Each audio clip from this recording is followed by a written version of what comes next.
que esta es una actividad de extensión. Este seminario consta de 2 tipos de certificaciones. Cada una estuvo adaptada para las personas que iniciaron este curso y los que se inscribieron fuera de término. Ya cerramos, solamente admitimos a la gente en calidad de oyente por el tiempo que se aproxima en el cierre. Esta actividad de extensión tiene una resolución avalada por la Secretaría de Extensión de la FADEX, Facultad de Derecho y Ciencias Sociales de la Universidad Nacional del Comahue, con el convenio realizado con el Ministerio de Desarrollo Social y Trabajo, donde la ministra actual de nuestra provincia es la señora profesora Adriana Figueroa, y la que te habla pertenece a ambas instituciones, a ambos organismos, y la nueva subsecretaria que ha asumido en esta ciudad de Neuquén, la contadora Amancay Audicio. Te comentamos que el año que viene vamos a seguir con la fase 2, te pasamos nuestro número de teléfono para que puedas estar agendado allí para las nuevas informaciones del ciclo 2021, 299-6061-738. Te contamos también que tenemos nuestra página, que es Fortaleciendo Capacidades Fase 1, y Fortaleciendo Capacidades todo junto, nuestro Instagram. Podés ver las disertaciones que van a quedar de aquí proyectadas hasta noviembre, siempre se publican de semana a semana en la página del Ministerio de Desarrollo Social y Trabajo y la Subsecretaría de Familia, Niñez y Adolescencia de la provincia de Neuquén, y la página de la Facultad de Derecho y Ciencias Sociales de la Universidad Nacional del Comahue de Neuquén. Yo creo que esta intro está un poco ya como introductoria, como una cábala. Esto al principio era muy bueno, cuando empezamos a adentrarnos en este inicio de cuarentena, que muchos no sabíamos usar el Zoom, que no sabíamos usar este dispositivo a través de los celulares y de la compu. Yo creo que con la práctica ya nos fuimos poniendo cancheros, pero bueno, se nos hizo como algo ya impuesto como introducción de nuestro seminario, ¿no? Le damos la bienvenida a la gente de Rincón. Verónica, te saludo. Saludamos nuevamente a la gente de Aluminé. Saludamos a Ana. ¿Cómo están?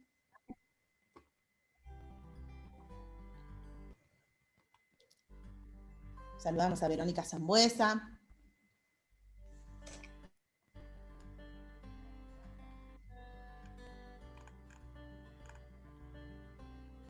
Ah, son de Rincón. Bueno, te saludo, Vero. Mucha gente del interior. No sé cómo estará la conectividad últimamente por allá.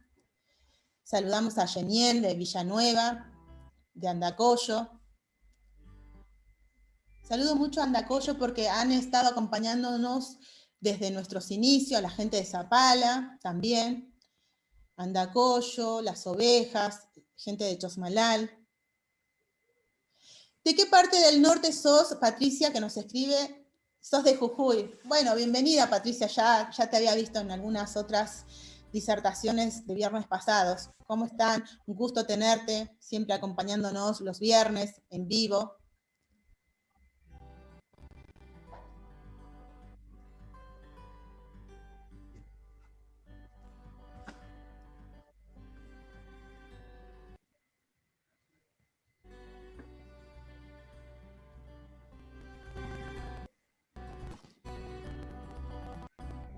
Les voy recordando el encuadre de la disertación de hoy. Vamos a hablar sobre la práctica y la interdisciplinariedad. Saludamos a la gente de Huinganco. Un saludo, Susana. Un gusto. Les comentamos que la disertante del día de hoy se enfermó en este contexto de cuarentena, así que vamos a seguir con esta temática, pero vamos a tener otra persona, que es la doctora Mónica Palomba, defensora del niño de la ciudad de Neuquén.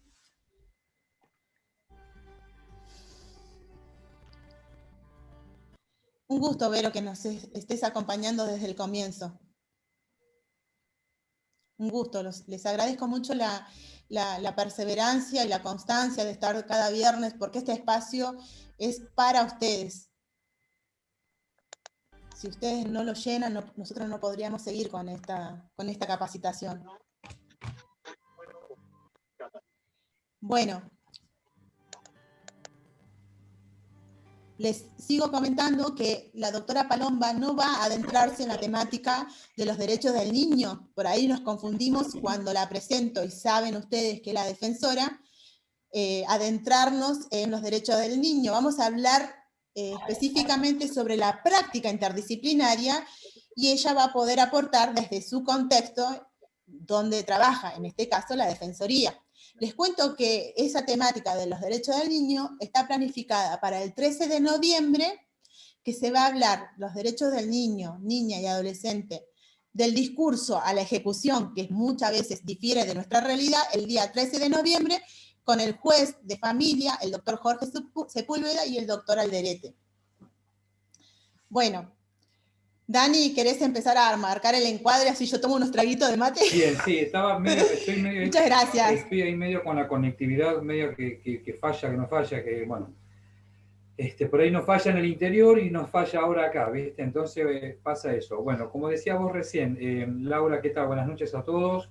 Gracias por estar nuevamente hoy comenzando el fin de semana. Así que bueno, la idea es, como decía Laura recién, agradecer a la doctora Palomba por estar acá presente y bueno, ver en el marco teórico cómo vamos a trabajar en esto, ¿no? Tanto los profesionales de la salud como los abogados, los distintos profesionales, en el trabajo interdisciplinario, ¿no?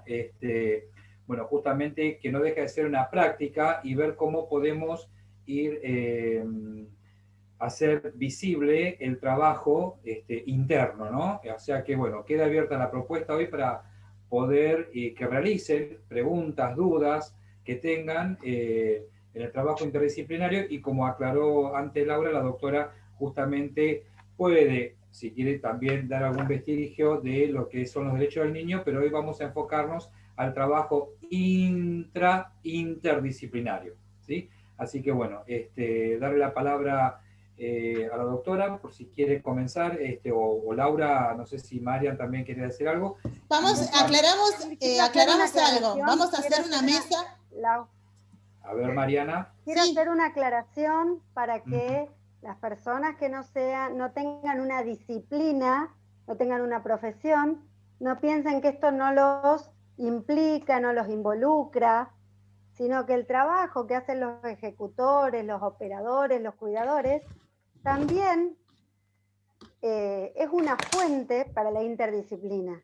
Cuando vamos a los equipos, vamos a las reuniones de equipo, no solamente los operadores y ejecutores y acompañantes van a escuchar órdenes, también van a dar su experiencia y su conocimiento. Entonces, esto que va a desarrollar la doctora Palomba, que tan amablemente nos ayudó a seguir adelante con la disertación de hoy, sí los involucra a ustedes, si sos acompañante, si sos ejecutor, si sos operador, sí te involucra porque vos también haces a la interdisciplina, aportando los conocimientos, la experiencia del día a día que estás con la persona y también haces interdisciplina cuando vas aprendiendo de los profesionales.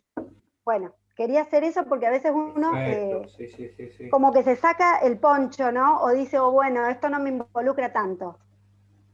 La interdisciplina gracias, Marian, por la aclaración.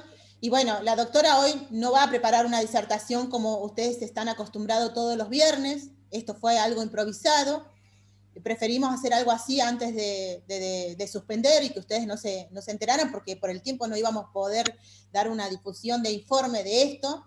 Así que esto va a ser una mesa de diálogo entre la doctora Palomba, entre los aportes que ustedes hagan en el chat, entre Daniel, Mariana y quien les habla. Moni, ¿te querés presentar? Porque yo te presenté así nomás, por esta cuestión de la inmediatez. Moni, tenés la palabra. Bueno, buenas tardes a todos y a todas. Muchísimas gracias por haberme invitado. Quiero aclarar que mi participación no es formal, porque con la inmediatez que me avisó Laura, yo no pude cursar ninguna eventual información al Ministerio Público de la Defensa, que es el organismo al cual yo dependo. Así que es a modo de conversatorio, no hacer una disertación abierta para, lógicamente, que me permitan el espacio y poder esbozarme en relación al rol de la Defensoría de los Derechos del Niño, pero me pareció importante poder aportar desde la construcción, desde nuestro propio organismo, a lo que hace al campo de la interdisciplina, ¿sí? Primero quiero aclararles eso porque no es que haya preparado algún tema para esbozar, pero bueno, como introducción me parece importante poner sobre el tapete el rol de la interdisciplina desde la Defensoría de los Derechos del Niño y cómo se articula justamente ese trabajo, ¿no es cierto? Nosotros tenemos una ley que es la 2302, nuestra ley provincial, la Ley de Protección Integral de los Derechos de los Niños, Niñas y Adolescentes, la cual veo que hay gente de otras provincias y de otros lugares y países limítrofes. Tengo el honor de respaldar y todos los días llevar adelante la tarea que nos implica hacer cumplir la 2302, porque para nosotros la 2302 nace justamente a la luz de la Convención de los Derechos del Niño. Es la mejor ley y la que mayor garantiza los derechos de los niños, niñas y adolescentes para nosotros en nuestra provincia. ¿Por qué? Esta ley provincial crea la figura de los defensores de los derechos del niño, otorgándole las competencias para llevar adelante todas las acciones para garantizar esos derechos, ¿sí? Nuestra ley contempla diferentes roles donde la Defensoría de los Derechos del Niño trabaja, y en esa asignación de roles tenemos una parte de un trabajo que se llama extrajudicial en el organismo al cual yo pertenezco, que implica la adopción de medidas especiales por el artículo 32. Esas medidas especiales, como puede ser la incorporación de educación obligatoria por alguna situación que el grupo familiar no está escolarizado el niño ni adolescente, puede ser la indicación y seguimiento psicosocial, puede ser la indicación de un tratamiento médico o psicológico o del ámbito de la salud. Ese rol lo lleva adelante la Defensoría de los Derechos del Niño con su propio equipo interdisciplinario.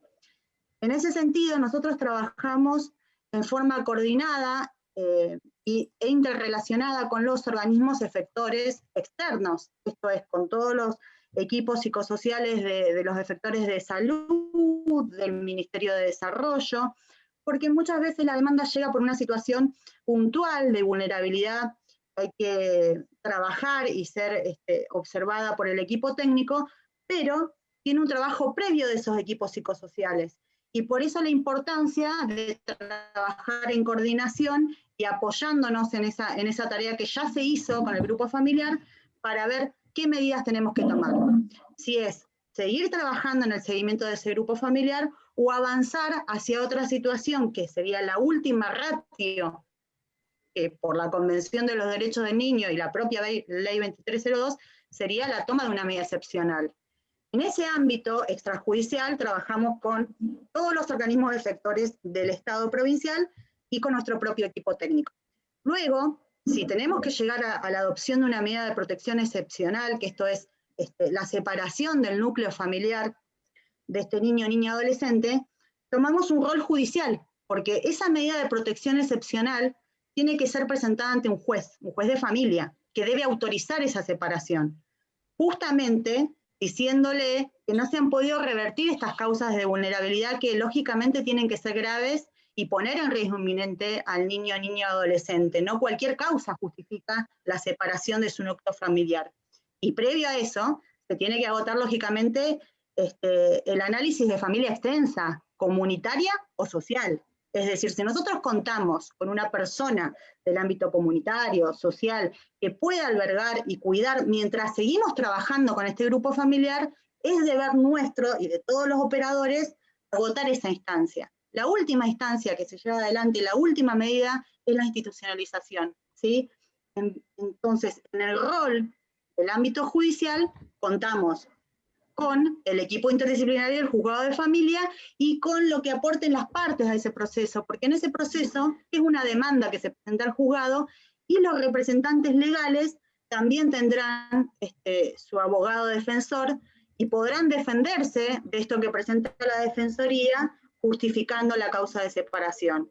Y ahí empieza a correr el plazo para que se trabaje con otro equipo que va a trabajar externamente, que sería Familias Solidarias, en el caso de que este niño, niña, adolescente esté representado en un grupo familiar externo, o con el equipo del hogar si es que este niño, niña, adolescente tuvo que ser institucionalizado porque no se podía albergar en otro lugar. En ese sentido, tenemos el rol del trabajo del equipo interdisciplinario juzgado de familia y los equipos de los hogares o de familias solidarias. También hay otro rol que se asigna por el artículo 103 del Código Civil, porque la Defensoría de los Derechos del Niño tiene un rol como actor, que es cuando pedimos la medida de protección, estamos puntualmente trabajando en el interés superior del niño, lo que se considera la máxima satisfacción integral, y también este Código Civil nos asigna un rol complementario. ¿Qué significa este rol complementario? Cuando las partes llevan un conflicto al juzgado de familia, o hay intereses en cualquier proceso judicial de niños, niñas, adolescentes, la Defensoría del Niño actúa como Ministerio Público, examinando las actuaciones y opinando sobre este interés superior del niño, ¿sí? Como Ministerio Público. Después tenemos otro rol, que es el abogado del niño. Nosotros como Ministerio Público actuamos en defensa de ese interés superior, que a veces, por la edad y la madurez de estos niños, niñas, adolescentes que nosotros conocemos, entrevistamos y explicamos que lo que estamos haciendo en pos de defender sus derechos, no coincide con el interés de la defensora. Y ellos tienen derecho a expresarse y peticionar con un abogado, quizás discutir y peticionar lo que va en contra de este rol del Ministerio Público. Así que bueno, en una apretada síntesis, estos son los roles que tiene la Defensoría de los Derechos del Niño, más el rol del querellante institucional otorgado por el artículo 65 del Código Penal, Procesal Penal de la provincia de Neuquén, donde el defensora de los derechos del niño lleva adelante la representación del niño, niña, adolescente víctima de abuso sexual, sí, infantil. En ese rol también se abre una doble intervención, lo que es en el proceso penal representando los intereses de este niño, niña, adolescente víctima, que también se le explica a los padres en las entrevistas que tenemos de intervención, que muchas veces puede no coincidir con el interés de los padres lo que nosotros estamos representando, ¿sí? Típico ejemplo, por el trabajo interdisciplinario, tenemos un informe de un psicólogo externo que lleva adelante un tratamiento terapéutico y nos dice, no está en condiciones de ir a cámara Gesell. Por esto y por esto, necesitamos tiempo. Nosotros respetamos los tiempos de los niños, niñas, adolescentes víctimas, y muchas veces este papá o esta mamá, en carácter de denunciante, no puede comprender eso, porque está nubilado por otros intereses, que es el acceso a la justicia inmediato. Entonces, en ese sentido, yo no puedo compartir el mismo criterio, y por eso represento únicamente los intereses de este niño, niña, adolescente en ese proceso, que muchas veces puede ser coincidente o no con este denunciante, puede ser o no coincidente con el fiscal, y en ese sentido se trabaja y se defiende la postura del niño, niña, adolescente. Y a la vez también se abre un caso de protección de derechos, porque cuando surgen abusos sexuales de índoles intrafamiliares, hay que velar porque ese niño, niña, adolescente no sea revictimizado, que el grupo familiar esté contenido y que el grupo familiar proteja fundamentalmente. En apretada síntesis, esas todas las intervenciones que tiene la Defensoría de los Derechos del Niño, y desde ya agradecida por el espacio, espero que hayan comprendido brevemente lo que implica el gran trabajo interdisciplinario con las redes comunitarias y con todos los efectores externos que tenemos nosotros como herramientas valiosísimas a la hora de merituar este interés superior del niño. Moni, gracias por aclarar cuál es el encuadre de tu organismo y cómo trabajan. Yo ahora les quiero decir a los cursantes que está habilitado el chat, porque la defensora acaba de explicar de manera sintética cómo se desenvuelve dentro del ministerio donde ella trabaja y cumple funciones. Pero cuando nosotros hacemos esta práctica e interdisciplinariedad, a veces no tan solo articulamos con la defensoría, a veces articulamos con otro compañero, con otro organismo, con otra institución. Entonces, este seminario de hoy va a protagonizar mucho el aporte de ustedes a medida que vayamos conversando con la doctora Palomba Mariana y Dani. Así que yo por mi lado te cuento, Moni, que hace como 10 años que vengo ejerciendo, y una de las cosas que yo he tenido experiencia en audiencias interdisciplinarias, muchas veces me cuesta mucho congeniar con el colega que es del otro organismo, y a veces implícitamente y explícitamente se hace como una confrontación de poderes para ver quién tiene la razón y no realmente quién es el que puede realmente construir algo en pos, en este caso, de acuerdo a tus funciones, de un niño, niña o adolescente. Muchas veces nos peleamos para ver quién se hace cargo de la situación, y a veces, hablando mal y pronto, y no quiero que se genere un debate de confrontaciones, hablando pestes de todo el mundo, sino de esta cuestión que a veces empezamos como la pelota de básquet. Toma, esto te corresponde a vos, esto no, esto sí, y a veces atravesados por la rigidez del otro, que a veces no nos vemos cara a cara, nos tratamos por teléfono, nos tratamos por nota, y empezamos una puja de poderes que a veces se hace estresante y se ve de a veces implícitamente, porque a veces no se trata de los contenidos, sino de la relación. Si me caíste bien, te ayudo, y si no, empezamos a pelearnos, y a veces esto ha sido algo, un motor que viene de antaño. Díganme a la gente que nos está escuchando si no les ha pasado lo mismo. Este es mi aporte, ¿no? Como trabajadora social muchas veces he estado en esas situaciones desgastantes de poder ver si articulo con la gente de salud, con educación, con la maestra de un determinado colegio, y después ir a poder a una audiencia interdisciplinaria, o con la defensora, con el trabajador social, con el psicólogo de otro organismo, y empezamos un choque de poderes. Marian, Dani. Sí. Hay una pregunta en el chat. Yo coincido que muchas veces, por ejemplo, en el área de salud mental pasa eso, digamos, con las personas que tienen sufrimiento mental pasa eso, que le toca a desarrollo social, no le toca a salud, no le toca a la defensoría, no le toca, ¿no? Y queda la persona en el medio. Y por ahí lo rico que es, también me ha pasado de trabajar interdisciplinariamente y sentir cómo me enriquezco con los aportes de otro, y como que me voy transformando. Digamos, he vivido las dos experiencias. No sé, si alguien quiere aportar más.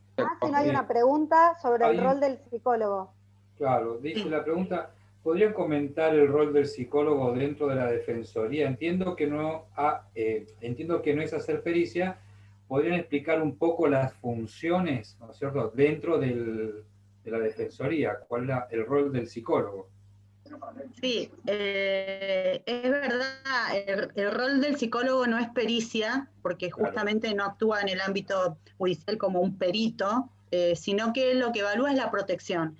Muchas veces el espacio del psicólogo sirve de herramienta para espacio de escucha, por la edad de los niños y adolescentes, más allá de que nosotros podemos escuchar por la edad como defensoras del niño en entrevista directamente al niño, pero muchas veces el apoyo que tenemos del psicólogo es para que, de acuerdo al grado madurez de este niño y adolescente, pueda tener su espacio de escucha en ese lugar. De allí sí, lógicamente, el psicólogo va a evaluar indicadores, ya sea de maltrato, de abuso, de negligencia, a partir de lo que trae este niño, adolescente, y la protección.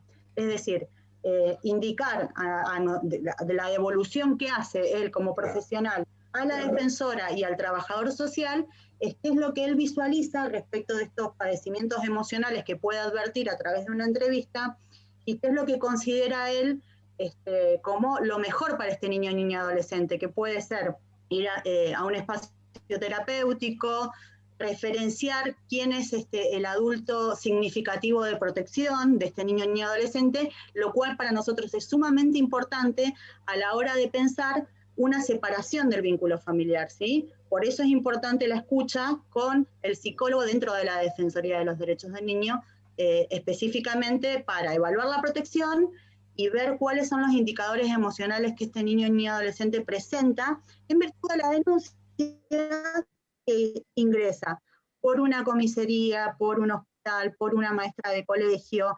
Puede ingresar la demanda desde cualquier efector. Por eso muchas veces hay que despejar a ver cuál es el grado de vulnerabilidad en la situación que se presenta, es decir, hasta dónde llegó esta situación, qué es lo que se visualiza como posterior a nuestra intervención, que es algo que también en conjunto con el trabajador social que va a evaluar a los progenitores, vamos a trazar el camino de cómo vamos a seguir con este grupo familiar. Y los efectores externos, lógicamente, si ya están trabajando con la situación, también hacen apoyo para nosotros a través de lo que ellos han visualizado. Muchas veces, y más en este contexto de pandemia, todos los organismos en este momento estamos afectados por la escasez del recurso. Entonces, en ese juego, hoy más que nunca, yo siempre digo que los que construimos las relaciones interinstitucionales somos seres humanos. Entonces, hay que respetar al colega, hay que respetar la mirada del otro y hay que comprender en el momento que está el otro. Porque desde nuestro lugar es fácil requerir, solicitar, demandar, pero desde el otro lado también hay escasez de recursos, como nosotros también nos pasa hoy por la licencia a nivel nacional de todos los trabajadores que pueden quedarse al cuidado de sus hijos. En este momento estamos todos afectados de falta y escasez de recursos. Entonces, la buena voluntad y tratar de desburocratizar la intervención es lo que nos va a llevar a un norte para hacer eficaz lo que estamos haciendo, porque cada uno de los que estamos hoy trabajando y poniendo el hombro para poder salir adelante desde cada rol, lo está haciendo desde la máxima voluntad. Entonces, yo creo que a la hora de encontrarme con un colega, con un compañero, con un trabajador que encuentra resistencia, yo intento por lo menos estar en el lugar del otro y escuchar, perdón. Sí, y escuchar cuál es la situación que le está sucediendo al otro desde ese lugar, porque muchas veces nosotros entendemos y no pensamos que estamos en esta situación de pandemia y hoy hay recursos escasos, ¿sí? Entonces, un poco es trabajar con el otro codo a codo, escuchar qué es lo que puede y trazar juntos un plan de acción. Creo que ese es el norte que nos tiene, y desburocratizar. También eso es algo que se está intentando llevar adelante junto con el Ministerio, hacer vías más rápidas de intervención, que no sea todo pasar de oficina a oficina, derivación en derivación, sino que las situaciones de grave vulnerabilidad, nosotros tenemos un canal directo para enviar los oficios directamente a un correo de la Subsecretaría de Familia para que rápidamente se intervenga y desburocratizar la intervención. Creo que eso también es un punto fundamental que todos tenemos que colaborar para que aquel que resuelve cómo se hace una intervención, cómo se deriva, cómo se coordina, el que tenga el poder de decisión a través de lo que vamos viendo nosotros, poder transmitir, mirá, me parece que esto lo único que hace es perder el tiempo, que podemos llegar por este lado, y la predisposición es fundamental ahora, a la hora de pensar en las intervenciones. Creo que muchas veces la burocratización se pone como escudo ante la falta de recursos, cuando en realidad creo que tenemos que ser más francos y ir directamente al punto de qué es lo que podemos hoy en este contexto tan especial que nos está interpelando y qué es lo que no podemos. Creo que partiendo de ahí podemos avanzar mucho en la construcción de una intervención. Moni, antes que sigamos, voy a responder una pregunta de Graciela. Graciela, la pregunta que vos me hacés, tenela para el 13 de noviembre que va a estar el doctor Sepúlveda, juez de familia, y el doctor Alderete. Yo vuelvo a reiterar para los que recién se conectaron que la doctora Palomba está con nosotros, pero no para hablar específicamente de los derechos del niño, niña y adolescente, sino para hablar la práctica y la interdisciplinariedad, aclarando sea profesional o no seas profesional, y cómo vamos trabajando y cuáles son nuestras funciones y cómo vamos articulando sabiendo que somos de otros organismos, de otras instituciones, y muchas veces nos cuesta trabajar en equipo porque a veces también tiene que ver con nuestra personalidad, nuestra historia personal y de institución en la cual nosotros nos encontramos insertos. Por ahí voy a ir aclarando de a poquito a medida que va transitando esta disertación, porque se puede confundir al tener esta figura como la de hoy, que es la doctora Palomba, ¿sí? Mientras voy a leer algo que dice Verónica, dice, para comentar el rol del psicólogo, bueno, esta ya la leímos. Me dice María Railef que bueno, que está muy de acuerdo con lo que justamente yo aporté. Laura Cancilieri te dice, creo que son muy importantes las reuniones decontracturadas, casi informales diría, entre diferentes organismos. He participado en el 2019 de una en Bariloche. Son reuniones descontracturadas con el objetivo, por ejemplo, cuidar al cuidador. Me encantó. Y allí se da la oportunidad que trabajadores de diferentes organismos compartan vivencias, se hagan representaciones de situaciones y de esa manera se aprende y se fraterniza. ¡Qué lindo aporte! ¡Qué lindo aporte! Dani, ayúdame a leer que no estoy con los lentes de poder leerlo, que tengo la letra chica. María Galer dice lo mismo, que acuerdo con Laura, en esta pandemia me tocó intervenir sobre una niña que se lo querían sacar a su papá y la colega en una posición rígida. Menos mal que la defensora escuchó a la niña, o sea, bueno, la escucha activa, lo que estábamos hablando recién, y referente, un poquito aportando a lo que, cuál era el rol, preguntaba ahí, qué hacía un psicólogo, bueno, justamente esto también, perdón, acá no sé qué dice, una de las tareas también del psicólogo, ¿no es cierto? Si bien yo no trabajo en la defensoría, pero una de las tareas del psicólogo es esto, ¿no? La escucha activa permanente en cámara Gesell, con lo lúdico, con los juegos. Y la idea, ¿cuál es? Poder brindarle también al defensor público todo lo que sea información calificada. Obviamente, trabajo interdisciplinario dentro de la cámara y del otro lado del vidrio, junto con el defensor, con los abogados, con los trabajadores sociales, ¿no es cierto? Es poder brindar cuanta más información calificada para el defensor público, obviamente que mucho mejor, y esa es una de los roles y funciones también del psicólogo, ¿no? Las tareas. Mirá, las tareas. Acá Marta me hace un aporte que dice, respeto y corresponsabilidad en los casos, priorizando el bienestar del niño y restitución de derechos. Muchas veces cuesta resolver esa lucha de poderes o a veces de no querer hacerse cargo del caso, que aparece intra o interinstitucionalmente. Concuerdo con vos, Marta Moreno, somos del mismo apellido, no seremos parientes, Marta, no sé, después hablamos, pero sí. Concuerdo constantemente, es algo que se vive realmente en los casos que me ha tocado intervenir. Mi estrés no se trata de intervenir sobre el caso, sino sobre poder dialogar, coordinar y ponernos de acuerdo con otros colegas, con otros equipos. Eso ha sido mi desgaste últimamente, más que del caso en sí mismo. No sé si les pasa a ustedes. A los ejecutores, a los operadores, a los acompañantes terapéuticos, no tengan miedo, aporten.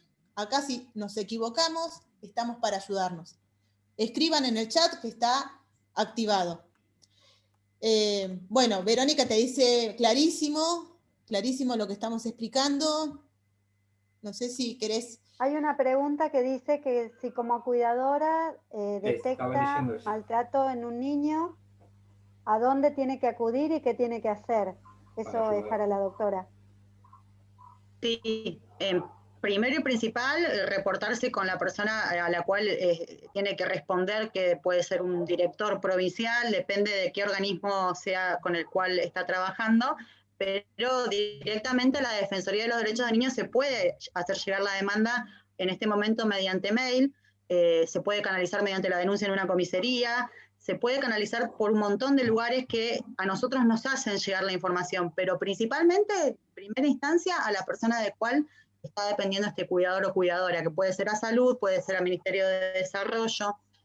Dependiendo de eso, primero reportarse con la persona a la cual debe darle el pantallazo de lo que va viendo, que cuál es la función justamente de los acompañantes terapéuticos o domiciliarios, que tiene que ver con eso, con ver cómo esa familia está inmersa en un contexto psicosocial y cómo se desenvuelven y cómo otorgarle herramientas muchas veces, ¿no? Un poco esto de la información es muy importante de todos los que vamos interviniendo, que puedan llegar ellos a dar la información, que consideren que es importante a los fines de resguardar el interés superior del niño, ¿sí? Había una pregunta sobre el trabajador social. El trabajador social en el equipo técnico tiene múltiples importancia, porque el trabajador social es el que va a analizar muchas veces la situación y el contexto socioambiental de este grupo familiar, y tiene que ver qué herramientas tienen estos padres, estas madres, para poder llevar adelante una intervención, si justamente han tenido herramientas del Estado, de acuerdo al síntoma que tenga el grupo familiar, para trabajar, si han demandado esa atención, si han sido demandado y si ha cumplido con la intervención, y un poco ese diagnóstico que hace el trabajador social tiene que ver con, luego nos juntamos con el psicólogo y decimos, bueno, de acuerdo al psicólogo, este niño, niña, adolescente necesitaría que estos papás y estas mamás hagan esto, esto y esto. El trabajador social, la visión que nos va a dar es, ¿va a poder, no va a poder? ¿Cuál es el diagnóstico que puede visualizar de acuerdo a la entrevista? Y si tuvo acceso justamente a las herramientas que necesitamos, que puede ser un tratamiento terapéutico, puede ser un tratamiento en salud mental por consumo de adicciones, pueden ser múltiples situaciones que necesitamos poner en marcha para que este grupo familiar supere, ¿sí?, la situación traída a la Defensoría. Nosotros no hacemos tratamiento con el equipo técnico de la Defensoría, nosotros hacemos una evaluación y despeje de la situación. No hacemos tratamiento. El psicólogo en la Defensoría puede llegar a ver al niño, niña, adolescente 1, 2 o 3 veces, depende del seguimiento del caso, porque dentro de la Defensoría nosotros no tenemos un plazo para trabajar con el grupo familiar. Nuestro indicador para el agotamiento del plazo va a estar dado por si pueden revertir o no las causas y que no esté en riesgo cierto inminente los derechos de este niño, niña, adolescente, ¿sí? Sí, en el juzgado de familia, porque estaba viendo una pregunta, tenemos un plazo de 180 días.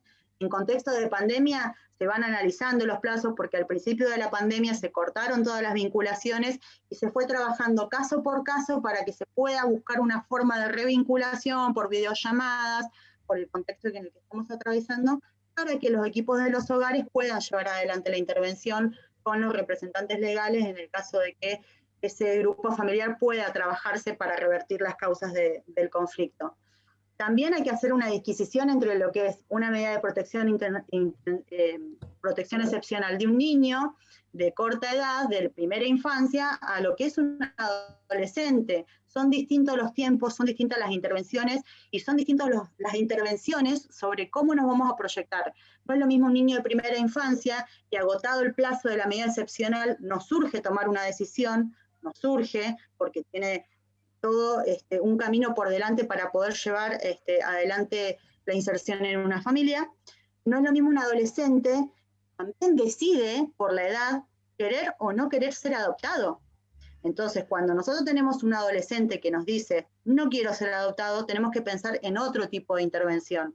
Entonces, ahí hay que pensar con el equipo técnico y trabajar fuertemente en un proyecto autogestivo, y para eso se lleva adelante un intenso trabajo que muchas veces excede el plazo de la medida excepcional que nos indica el Código Civil de 180 días, porque nosotros no podemos decir en 180 días ya estás listo para salir al mundo y llevar adelante lo que te corresponde a vos, que no querés ser adoptado. No, tenemos que ver los tiempos, y muchas veces ahí sí es distinto el plazo de un niño de primera infancia a un adolescente. Bien, acá hay una pregunta que hace Laura Cancilieri, ¿sí? Dice, esto es para la doctora Mónica Palomba, ¿sí? ¿Hay acompañantes terapéuticos en el equipo, en la Defensoría, o contemplan la posibilidad de asignar un acompañante terapéutico? Y entre paréntesis coloca, me refiero para un acompañamiento a largo plazo, no como algo eventual, como imagino yo que podría ser un operador, dice, ¿no? Si hay esta posibilidad. No, nosotros no tenemos acompañantes terapéuticos en el equipo para aportar, digamos. Nosotros trabajamos con lo que es salud o con Ministerio de Desarrollo, depende de la situación, para requerirle justamente la incorporación de un acompañante terapéutico. En este caso me parece que hace referencia a una situación de salud. El Ministerio de Salud tampoco cuenta con una planta de acompañantes, sino que es a demanda, ¿sí? Nosotros cuando necesitamos por alguna situación específica, se requiere a salud y se trabaja coordinadamente con el Ministerio de Desarrollo, que muchas veces también aporta el recurso, contratando acompañantes domiciliarios, muchas veces con especialidad de acompañante terapéutico para poder cumplir la demanda. Eso es muy importante lo que nos está preguntando. Sería muy oportuno que Salud pueda contemplar una planta permanente de acompañantes terapéuticos. Ahí voy a hacer un aporte yo a la doctora, la doctora no creo que se acuerde, pero hace un tiempo atrás tuve una situación donde tuve que articular con la doctora que nos encontramos hoy, y bueno, era una situación de 2 adolescentes, la doctora estaba con una búsqueda de paraderos importantísima, y en un momento nosotros hicimos un plan de intervención, evitando que los chicos se escaparan y que estuvieran deambulando en la calle, que pudieran, digamos, primero la revinculación con su mamá y demás, y a mí me encantó porque en esas intervenciones la puedo conocer en persona a la doctora, y uno de la planificación que hicimos en ese momento junto con la colega que estábamos, precisamente era armar un dispositivo para estos menores, junto con la mamá, y pusimos cuidadores y un acompañante terapéutico, donde, bueno, los chicos empezaron a tener determinada dinámica en su nueva vida, en donde, bueno, pudimos evitar que estos chicos volvieran a salir en la calle, a escaparse, y bueno, son planificaciones que por ahí no están tanto desde el lado de la Defensoría, sino como propuestas por parte de los organismos de aplicación. Sí coincido con vos, Mónica, que salud tiene que tener, digamos, un recurso de acompañamiento terapéutico. A veces el Ministerio de Desarrollo Social, Acción Social o otros organismos es como que es la trinchera de recibir muchas cosas, y a veces se tergiversa mucho las competencias de cada organismo, ¿no? Y a veces vuelvo a retomar esto de la rigidez cada vez que tenemos que articular algo, y a veces terminamos cediendo determinadas personas que nos terminamos agotando y desgastando por la ética, por esa persona, por ese chico, por esa mamá, por esa familia. Entonces, bueno, ese es mi aporte en relación a lo que pregunta Laura. Yo quería preguntarle a la doctora algunas experiencias que nos pueda contar de trabajo, digamos, que hayan sido agradables, exitosos, en los que se pudo dar la interdisciplina y la interinstitucionalidad de la que usted hablaba. Buenas experiencias, tengo por suerte muchas buenas experiencias. Quizás el resultado que se busca con la intervención no sea positivo, porque justamente tenemos que tomar una decisión en pos del interés superior, y la verdad que la separación del núcleo familiar no es un buen resultado positivo, pero sí buenas experiencias en cuanto a trabajar con los equipos externos en forma coordinada, y como bien dice Laura, muchas veces se construye la intervención. No es solamente que la Defensoría está para requerir. Muchas veces nosotros le solicitamos al equipo técnico que está afuera que también aporte su visión y nos proyecte un plan de acción. De hecho, el plan de acción lo tiene que hacer el organismo de aplicación. Cuando nosotros también tenemos el diagnóstico, requerimos algunas incorporaciones, como la figura de un cuidador, un acompañante terapéutico, indicación de que haga determinado tratamiento, pero también el plan de acción está dado por ese equipo técnico que está afuera, en la calle, codo a codo con el grupo familiar, y que aparte lo conoce o lo va a conocer a partir de la intervención que se le da, y va a ir viendo un montón de cosas en la dinámica de ese grupo familiar que, lógicamente, en la entrevista, en la sede de la Defensoría, es una foto de la situación que se presenta, ¿sí? Pero después empiezan a suceder en la intervención múltiples cosas que nos van informando a estos equipos técnicos en relación a determinado miembro de ese grupo familiar que no está adheriendo a la intervención, o el progreso de determinado progenitor o progenitora que sí adhiere. Y eso es muy importante a la hora de tomar una decisión en pos del interés superior del niño. O cuando ese equipo interdisciplinario que está trabajando, por ejemplo, un centro de fortalecimiento familiar, necesita algún requerimiento de salud y no lo puede conseguir, también lo aportan la Defensoría de los Derechos del Niño para poder destrabar muchas veces esta burocratización que se hace de los requerimientos, de las intervenciones, el cansancio de los equipos técnicos cuando no pueden conseguir por motu propio el recurso que necesitan del otro organismo, de la otra dependencia. Eso también es un rol muy importante. Y también otra construcción que se hace desde el seno de la Defensoría es cuando vemos que no nos estamos poniendo de acuerdo, porque a veces sucede que no nos ponemos de acuerdo porque hay distintas miradas sobre la situación, y son situaciones complejas atravesadas por un montón de vulneraciones, no solamente del niño, niña, adolescente, sino de los propios responsables o representantes legales, que están atravesados por un mundo complejo de vulnerabilidad. Ustedes saben bien que nuestra ley 2302 tiene como norte no judicializar la pobreza. Entonces, hay mucha mirada de estos equipos técnicos con los cuales trabajamos en ese sentido que nos informan esas vulneraciones. Entonces, se comienza a trabajar en un entramado de ir buscando soluciones para ver si podemos revertir las causas del conflicto que están atravesadas por un montón de vulnerabilidades, ¿sí? En ese sentido, el punto creo que tiene que ver con eso, con trabajar coordinadamente, y cuando no nos ponemos de acuerdo también sucede muchas veces que hacemos la interdisciplinaria que le llamamos en la Defensoría, que es, bueno, juntémonos con el equipo técnico de tal centro de fortalecimiento, del centro de salud, vamos a sentarnos a dialogar sobre la mirada y acordamos cuestiones, ¿sí? Escuchando justamente la intervención del otro, respetando la intervención del otro y también poniendo la mirada sobre, porque la defensora de los derechos del niño trabaja con las opiniones del equipo técnico, pero tiene una gran responsabilidad sobre la situación. La responsabilidad es muy grande sobre la situación. Entonces, también pasa que me encuadra mi equipo técnico diciendo, acá llegamos, ¿sí? Porque muchas veces es necesario dar un corte y no implica que ese niño va a ser separado para siempre de ese grupo familiar. A veces ese corte es beneficioso y oportuno para que luego sí se pueda hacer un abordaje con toma de registro y conciencia por parte de este padre o madre que no pudo cuidar y no pudo proteger. Muchas gracias.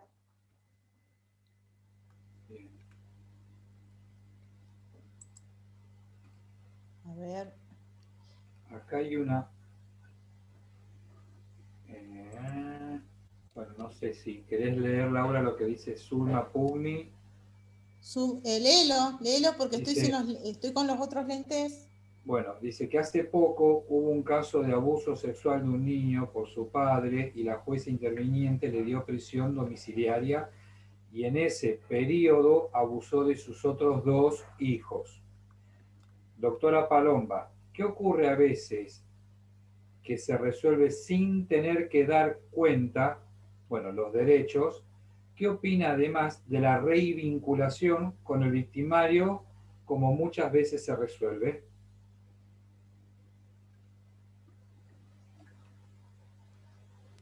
Sí, no tengo conocimiento de ese caso. Lo que sí te puedo decir es que las prisiones domiciliarias se dan por la jueza de ejecución penal y en esas audiencias nosotros concurrimos y damos nuestro dictamen. Lógicamente que siempre nos oponemos cuando haya una posibilidad de contacto del victimario con la víctima y teniendo en cuenta todo el trabajo que se hace en el proceso penal, nosotros tenemos una mirada justamente de no revinculación y siempre lo que sucede es que en el fuero penal se dicta una sentencia condenatoria y después lo que ocurre es que en el fuero de familia los progenitores siguen litigando sobre estas posibles revinculaciones. Cuando hay sentencia condenatoria es muy improbable que se dé la revinculación. El tema es cuando este proceso penal nos quedó trunco porque el niño o niña adolescente no pudo hablar, no pudo llevar adelante un relato o por cualquier otra circunstancia que no se pudo llegar, digamos, a finiquitar el proceso, ¿sí? Muchas veces sucede que se archiva porque no se puede reunir prueba suficiente, pero eso no implica que la Defensoría en ese rol que familia para que justamente se visualice cuál es el estado y el panorama del grupo familiar y la inconveniencia de una revinculación en ese sentido. Y trabajamos también ahí con un apoyo terapéutico para que el niño o niña adolescente pueda llevar adelante un proceso de poder ir procesando la situación abusiva en el caso de que no haya podido llevar adelante un relato y que se tome en cuenta su propia opinión también. Muchas veces sucede que el mismo juez de familia los escucha en audiencia a los fines de tomar la decisión, ¿sí? Bien, ahora quiero hacer un aporte y una consulta también. Justamente esto que tiene que ver con los chicos que no pueden poner en palabras, ¿no? Un sector muy vulnerable como son los niños, los adolescentes, y frente a esto que comenzó en un principio, ¿no? Junto con el hermano de Laura, hablando de prevención de suicidio, todo eso, justamente la ley nacional 27130, que habla sobre la prevención del suicidio, de la cual fue homologada en el año 2015, Neuquén adhiere a la ley de prevención del suicidio en el año 2018, En el artículo, perdón, en el capítulo 4, en el artículo 12, dice que justamente al tratarse de un intento de suicidio o también de autolesiones de un niño, ¿no es cierto? Justamente porque no puede poner en palabras que quiere suicidarse o quiere autolesionarse, es obligatoria, dice la ley, la comunicación, pero no la denuncia, ¿no? A la Secretaría de Niñez, Adolescencia, bueno, todo eso. La pregunta es, doctora, ¿llegan muchos casos sobre esta problemática y se hace un seguimiento, ¿no? Interdisciplinariamente hablando, ¿sí? Sí, llegan demandas con padecimientos de salud mental severo por parte de niños, niñas, adolescentes con intentos autolesivos, con intentos de suicidio o por lo menos con las ideas. Y ahí el recurso con la escucha activa del psicólogo nos hace la devolución respecto al estado de situación, que es lo que tenemos que requerir en forma inmediata, que es el abordaje inmediato de salud mental con un equipo que trabaje sobre la situación, que tiene mucho que ver por la situación que está pasando este niño o niña adolescente con este problema hacia su propia salud. Sí, sí, por supuesto que sí. Y llega mucha demanda, sí. Llega mucha demanda. Sí, sí, sí. Bien, a ver, estamos... Qué bueno lo que dice María Railet, ¿no? Acá se demuestra el trabajo interdisciplinario que habría que hacer y bueno, lo voy a leer porque está muy bueno. Creo que debemos hacer algunas propuestas para que Salud pueda contratar a los acompañantes terapéuticos formados, sería un recurso humano valioso y los acompañantes también sean formados, sean formados para desarrollar sus habilidades y capacidades con la persona que se le debe garantizar sus derechos y necesita este recurso. La verdad que sí, María, es fundamental. Ahí estaría, la verdad que el trabajo interdisciplinario demostrado, ¿no? La salud también sería, y más aún ahora, más aún sabiendo que se conformó un plenario del órgano de revisión de salud mental en la provincia de Neuquén a través del Poder Judicial, ¿no? Todo este trabajo interdisciplinario que recién comienza el órgano de revisión también, bueno, esperemos que se pueda trabajar y cruzar más datos para el seguimiento de las personas, de los pacientes y por qué no de toda la familia, ¿no? Sí, con salud lo que nos sucede a menudo es la falta de poder llevar adelante una intervención con la misma mirada que no nos sucede con los organismos y los equipos técnicos del Ministerio de Desarrollo Social, pero tiene que ver más con una cuestión de su trabajo en el día a día, de la mirada está puesta en la demanda del paciente y cuando hay una intervención en la Defensoría de los Derechos del Niño, nosotros tenemos que ver la asistencia de ese paciente, que es distinto. Lo que hace salud es bajar la demanda. Nosotros a veces necesitamos que en la situación, una mamá que está atravesada por una situación de salud mental, que no adhiere a tratamiento, que está en una situación de no adhesión, hay que construir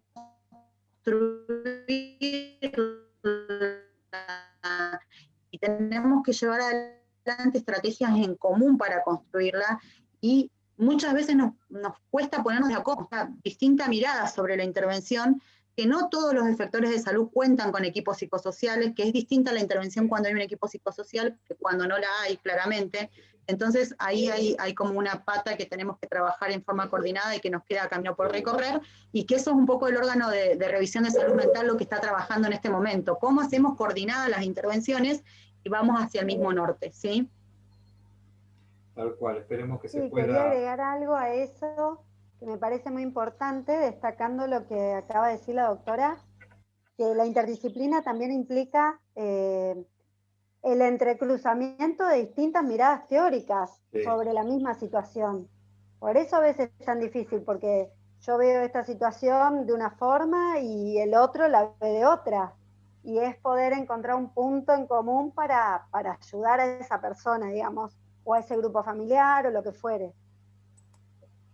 Entonces, la interdisciplina ahí me pareció importante de lo que usted decía, rescatar eso, ¿no? Las distintas miradas teóricas que van a tener una diferencia en lo que vamos a hacer, cómo vamos a abordar la situación.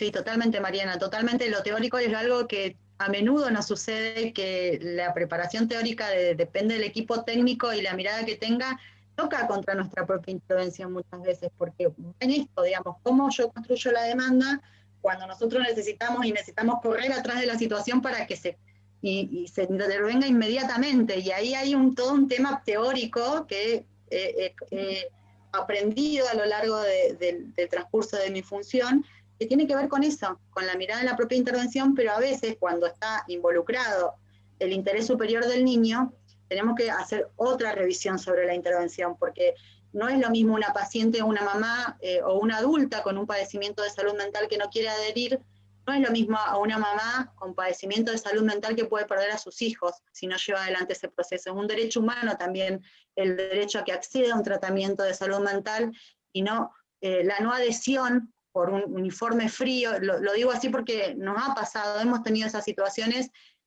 No es la intervención que merece ese niño o adolescente que está inmerso en ese contexto y que además con el acceso a ese tratamiento de salud mental esta mamá puede prosperar. Entonces son situaciones que a nosotros nos atraviesan y muchas veces esa construcción es remarla para que podamos construirla, porque nosotros recibimos a menudo los informes de no adhesión, y en realidad hay que hacer otra cosa en contramano de la opinión teórica de estos profesionales, que es respetable, yo la comprendo, lo he escuchado en disertaciones, pero a veces hay que rever las intervenciones y nuestras prácticas cuando hay otros intereses que son primordiales y más importantes que por ahí construir la demanda de un adulto con una situación de padecimiento mental, que como por ahí se ve el caso de un lado, ¿no?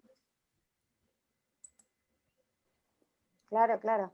Y después alguien dice en el chat que también dentro de la misma profesión hay distintos marcos teóricos que a veces parece que fuera la Torre de Babel, que no se pueden entender entre ellos.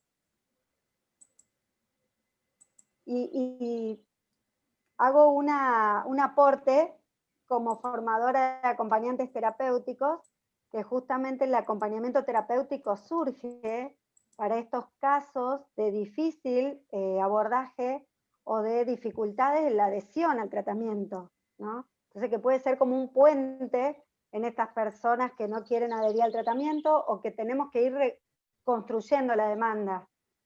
No sé si usted tuvo alguna experiencia de trabajo así, en que un acompañante o cuidador pudo construir un puente. Sí, por supuesto que sí, y aparte con la intervención cuando es eficaz y ese acompañante puede dar una visualización del verdadero problema que hay en ese grupo familiar, que es distinto de la intervención cuando uno ve la situación desde afuera, se trabaja desde otro lugar, porque ese acompañante terapéutico nos va a dar herramientas para seguir avanzando sobre la situación, porque está en el día a día. Y ahí hay una pregunta, si desde lo legal se puede solicitar los acompañantes. Sí, la ley 2302 nos autoriza a requerir los acompañantes y en la medida judicial, en las medidas excepcionales, nosotros le solicitamos al juez que se incorporen acompañantes terapéuticos cuando tenemos situaciones donde es necesario por algún padecimiento de salud mental del niño o adolescente o progenitor que tiene algún problema, ¿no es cierto? Es muy importante la formación y la calidad de la intervención se nota cuando tenemos recursos formados, ¿sí? Por más buena predisposición que tengan cuidadores o acompañantes domiciliarios, la calidad que le imprime una intervención cuando es necesario un acompañante terapéutico nota la diferencia en la intervención, sin duda que sí. Bueno, mientras estás, Moni, justo se nos conectó un colega tuyo, el doctor Claudio Alderete. No sé si estábamos con problemas de conexión, estábamos de temprano ahí tratando de que él entre también, justamente un aporte y sumarse a la mesa. Justo vi en el chat que estaban preguntando qué era la función del abogado del niño. Me parece muy prudente que el doctor Alderete pueda explicarlo, porque en varias situaciones ha cumplido esa función, pero bueno, estamos con bastantes problemas de conexión. Yo acá lo veo, ya lo habilité como coanfitrión. Hola, ¿qué tal? Buenas tardes, buenas noches, ¿cómo están? A todas y todos. Bien, disculpen que llegué tarde, pero bueno, traté de estar, aunque sea un momento. siempre agradecido de las invitaciones que ustedes me hacen, Mariana y Laura, así que la verdad es que es un placer estar. Me estoy desayunando ahora estaban hablando del acompañante terapéutico, que también me parece un tema interesantísimo, pero bueno, preferiría seguir escuchando un poco y así me meto un poco en bueno, andá preparándote, gracias por estar. Yo vuelvo a decir que soy sumamente agradecida de Mónica y de vos por ayudarnos hoy en esta cuestión tan imprevista y a las apuradas. Y bueno, anda preparándote, justo Mónica hizo una introducción explicando cómo se trabaja articuladamente y desde dentro de su organismo, interdisciplinariamente, cuáles son sus funciones, y nombró el abogado del niño. Y hay una persona en el chat que preguntaba sobre esta temática. No sé si querés que sigamos con Mónica y después... Sí, por favor. Dale, bueno, un gusto, gracias, Mónica, Claudio. Un gusto también aprovechar y saludar a Mónica, un gusto compartir este espacio con vos. No nos conocemos, pero sé de tu trabajo, así que, bueno, un placer escucharte. Bien. Muchas gracias. Muchas gracias. El rol del abogado del niño surge a pedido del propio niña adolescente, cuando en entrevista con la defensora nos dice: yo no estoy de acuerdo, quiero tal cosa, quiero tal otra, y en esa base su interés superior, que no es el mismo al interés que está presentando el niño o niña adolescente. Puede surgir por propia demanda que el niño adolescente a la defensoría, y nosotros consideremos que es necesario porque esa cuestión llega por cualquier persona que canalizó la opinión del niño, no solamente porque se lo diga la defensora o con una manifestación llevando adelante y quiere peticionar algo que el rol de la Defensoría de los Derechos del Niño no está acogiendo, puede hacer llegar la canalización de su opinión y se le asigna un abogado al niño. Así funciona, digamos, a demanda. Yo le quiero preguntar, doctora, y en este caso, ¿a partir de qué edad está en condiciones de que esa persona pueda ser representada con un abogado del niño? No tenemos un límite, no tenemos franja etaria para solicitar el abogado del niño, porque consideramos que depende del desarrollo y el grado de madurez. Poner un límite etario significaría acotar en una situación que en realidad va de acuerdo al grado de madurez y desarrollo. Y aparte también depende de la petición, ¿no es cierto?, que pueda tener este niño o niña adolescente, pero no hay una franja etaria. Bien, es bueno saberlo.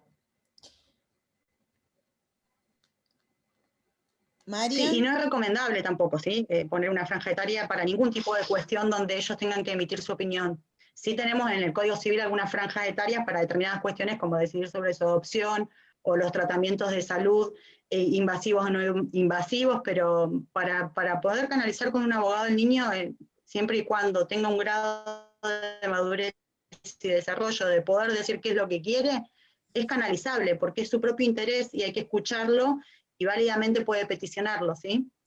Yo voy a hacer un aporte en relación a esto, con un caso que no es mío, siempre entre colegas conversamos, pero tuve una articulación sobre dos niñas que estaban institucionalizadas, estaban en un hogar, y bueno, una era menor, la otra era una chica adolescente, y bueno, no había, digamos, acuerdo interdisciplinario, habían colegas, psicólogas y trabajadoras sociales que estaban asistiendo a la madre para la revinculación y evaluar, y estaban diciendo que esta mamá era una mamá potable, una mamá que realmente estaba siendo capaz y resiliente en volver a revincularse y poder proyectar de vuelta la convivencia con sus hijas, pero bueno, había una providencia donde se estaba planificando y ya estaba la medida para ponerlas en adopción.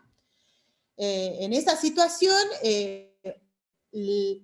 una de las niñas, que era una adolescente en ese tiempo de 15 años, yo me acuerdo que tuvo la posibilidad de poder pedir un abogado del niño, en representación, y bueno, hubo una articulación muy linda, donde en ese momento, bueno, la jueza y la defensora era como que la instancia y la decisión era determinante, las querían poner en adopción.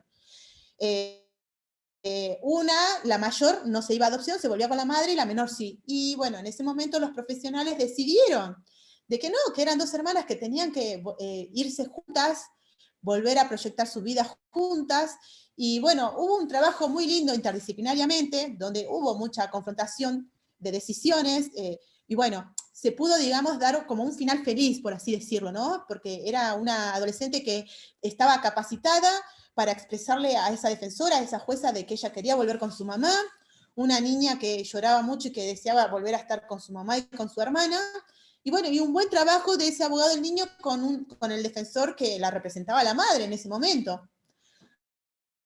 Así que bueno, ese es mi aporte. Nunca me ha tocado situaciones como esa, pero me acordé en el momento de una situación que articulé con una colega, así que bueno.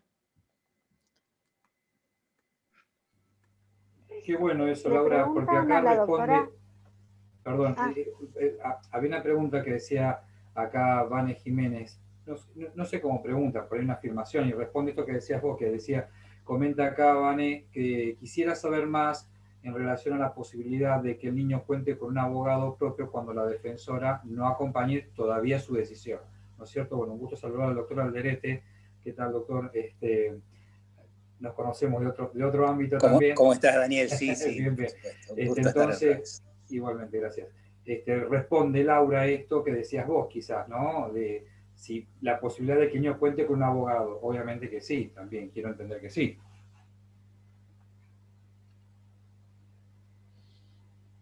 Doctor, no sé si ahora quiere... También preguntan, discúlpame, sí. Lau, que preguntaban en el chat si siempre el abogado del niño lo tiene que pedir un niño o una niña, o lo puede pedir otra persona a la intervención del abogado del niño.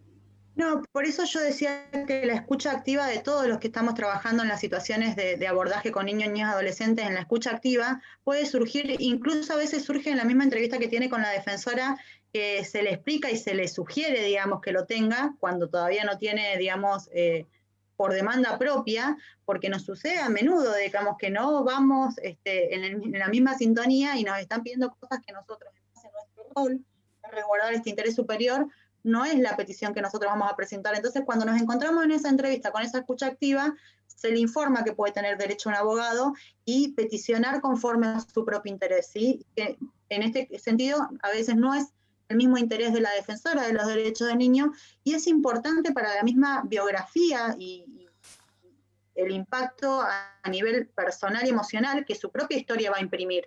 Digamos, esto de cuando tienen edad y madurez suficiente para poder decir yo quería esto, haberlo podido peticionar, y que no se quede con la defensora me dijo que no, ¿sí? Porque es muy importante para su propia historia haber podido decidir qué es lo que quería, más allá de que el juez haga lugar o no haga lugar a una petición, ¿sí?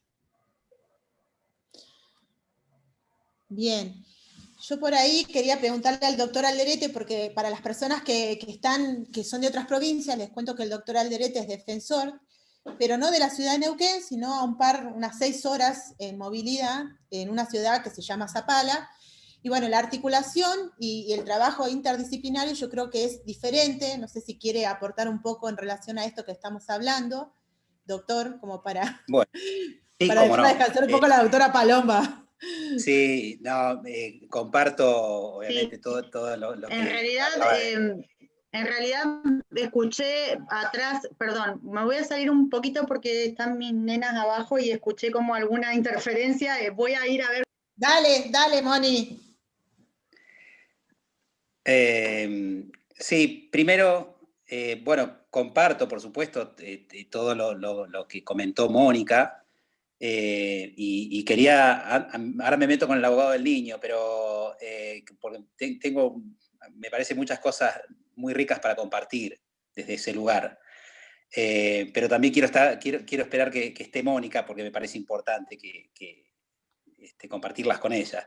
Primero lo del acompañante terapéutico, que me enganché un poquito ahí, y viendo que está Daniel Schiro también, con el cual compartimos un espacio en el órgano de revisión de la Ley de Salud Mental, me parece señalar esto importante que tenemos en la provincia de Neuquén, la ley, falta reglamentarse, pero algo que señalaba Mónica también, en la medida que la figura del acompañante terapéutico, que muchas de las veces cuando se requiere para algún dispositivo, más allá de cómo se termina de conceptualizar y le pedimos a la provincia o al municipio que nos asista con algún acompañante terapéutico, a veces esa figura en algunos organismos se termina siendo algo muy difuso, como si fuera cualquier persona que puede acercarse a un domicilio y tratar de estar en el día en algún momento del día.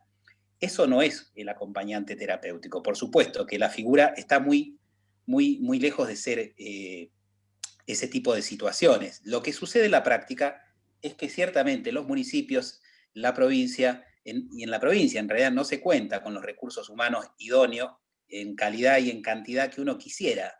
Eso nos genera determinados inconvenientes a la hora de poner en práctica esto que uno en la teoría pareciera ser que desde un juzgado se ordena y un acompañante terapéutico, un acompañamiento.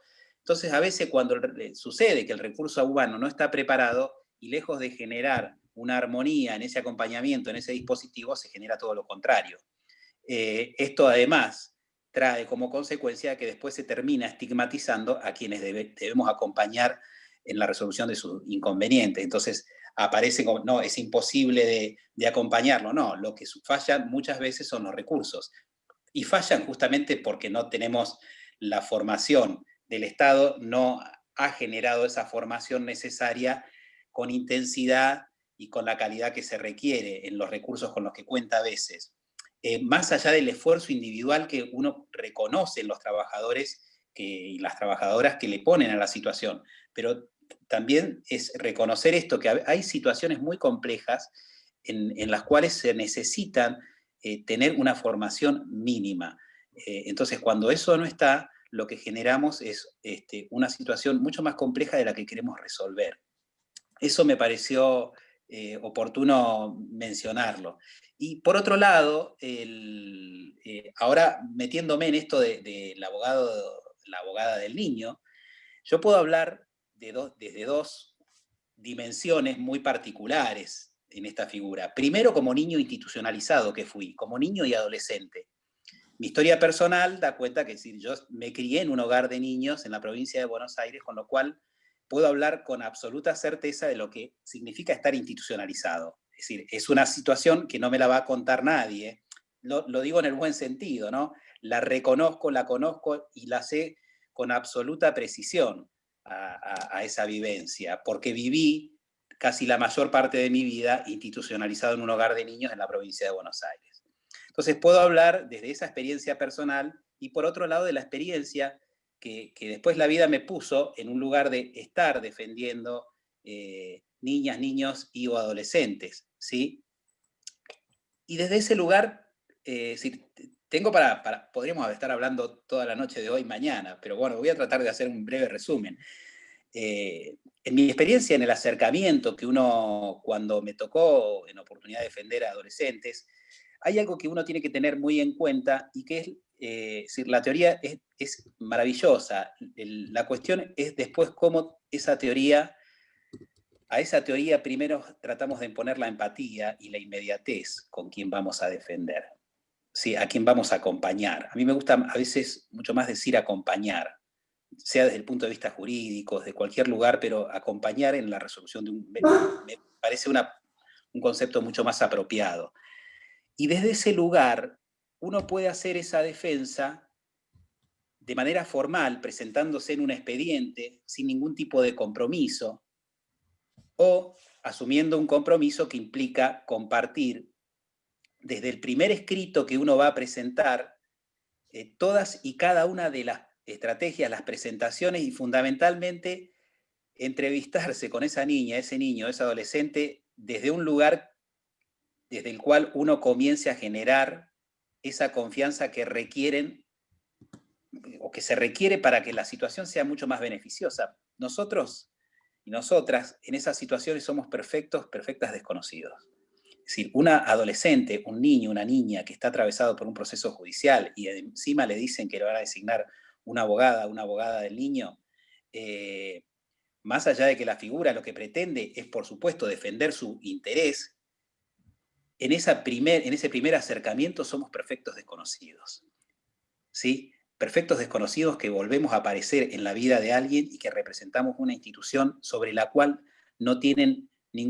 generalmente no tienen ningún buen concepto, ¿sí? Es asumir que la institución de la cual representamos los está atravesando en muchas de las veces hace muchísimo tiempo, y nosotros vamos a aparecer, nos vamos a entrevistar y le vamos a volver a decir que somos el abogado o la abogada de él y que venimos a tratar de resolverlo o acompañarlo en la resolución de un problema. No es muy sencillo eso, porque la desconfianza en el otro, en la otra, aparece de manera manifiesta. Al menos esa es la vivencia que tuve desde todos los lugares posibles, y últimamente la que he tenido en el lugar de acompañar a alguien, ¿sí? Entonces es partir de eso, y que tenemos que generar esa confianza que nos va a permitir también que la otra persona se sienta acompañada. Esto implica también asumir el compromiso de si estamos acompañando a una niña o un niño que cuando en alguna de las veces está institucionalizado, la situación es mucho más compleja, porque no solamente necesita un profesional que lo acompañe en algo, sino que además, al estar institucionalizado, ese niño, esa niña o ese adolescente está privado de su libertad. Esto no se dice de modo concreto, se dice institucionalizado, un niño, un adolescente. Cualquier persona que está institucionalizada está privada de su libertad. Nos puede gustar mucho, poco, nada. Y lo quiero decir con palabras concretas, porque a mí mucho el tema de los sinónimos para endulzar alguna situación, mucho no me gusta. Entonces y la ley también dice, y hay que institucionalizarlo como una medida. Está bien, es una medida que está legislada y es constitucional y va en pos de proteger en un momento determinado la vida de un adolescente, de una niña, de un niño o de un grupo de hermanos o hermanas que está vivenciando una situación, para lo cual el Estado prevé que esa institucionalización es la más beneficiosa en ese momento determinado, pero es transitoria, debiera ser transitoria, ¿sí? No debiera consolidarse en el tiempo, porque esa consolidación en el tiempo sigue generando un daño en aquellas personas que le interpusimos ese dispositivo que se suponía que era para resolver esa situación de gravedad que queremos resolver.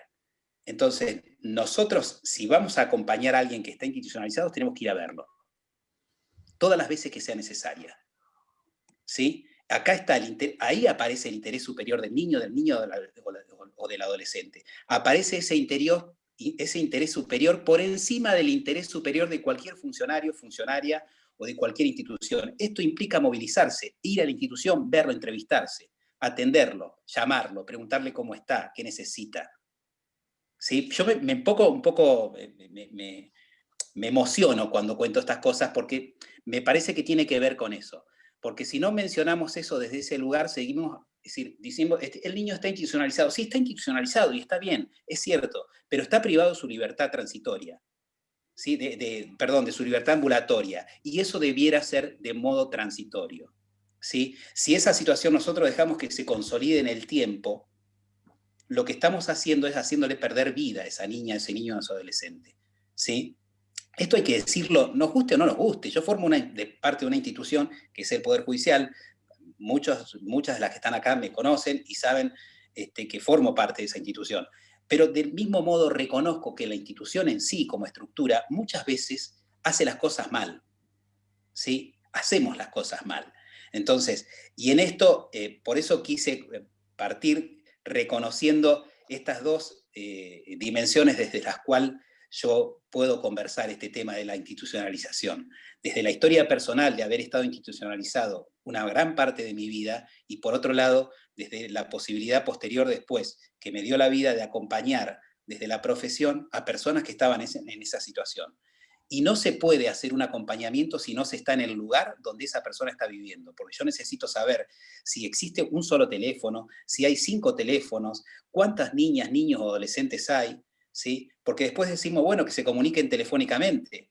Hoy sabemos lo que implica estar comunicados de manera virtual, lo que implica en términos afectivos a quienes tenemos lejos. Entonces, ¿por qué eso no lo imaginamos antes, 9 meses atrás, de personas que están institucionalizadas de hace 2, 3 años y quizás hay un solo teléfono en la institución, ¿sí? Y el Estado nunca pensó en poner esos recursos, es decir, bueno, ¿por qué no permitimos que la comunicación sea más fluida?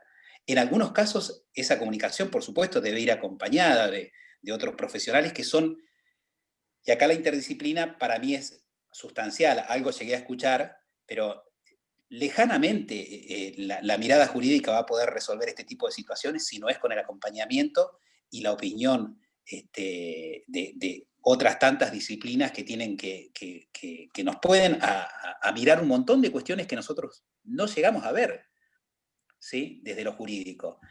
Pero me parece que una de las cuestiones fundamentales en el rol del abogado, de la abogada del niño, niñas o adolescentes, tiene que ver con, y más en la situación de mayor, a veces en las situaciones de mayor vulnerabilidad, que es cuando alguien está institucionalizado o institucionalizada, es estar en el lugar, ir y conocer, que nos conozcan, y de esa manera, y después,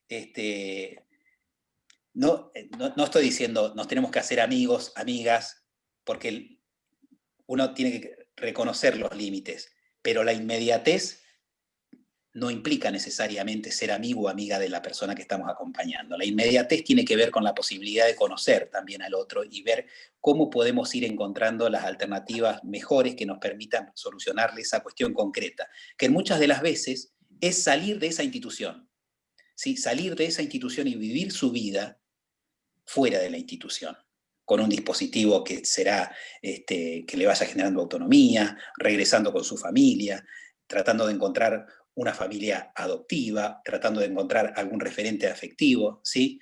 Pero la institución, la parte de estar institucionalizado, es algo transitorio, no es para que se consolide.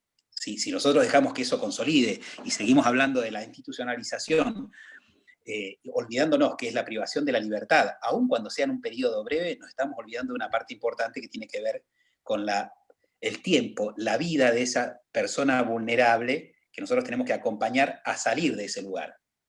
¿Sí? Por ahí me emociono un poco con estas cuestiones, pero bueno, me pareció importante señalarlo.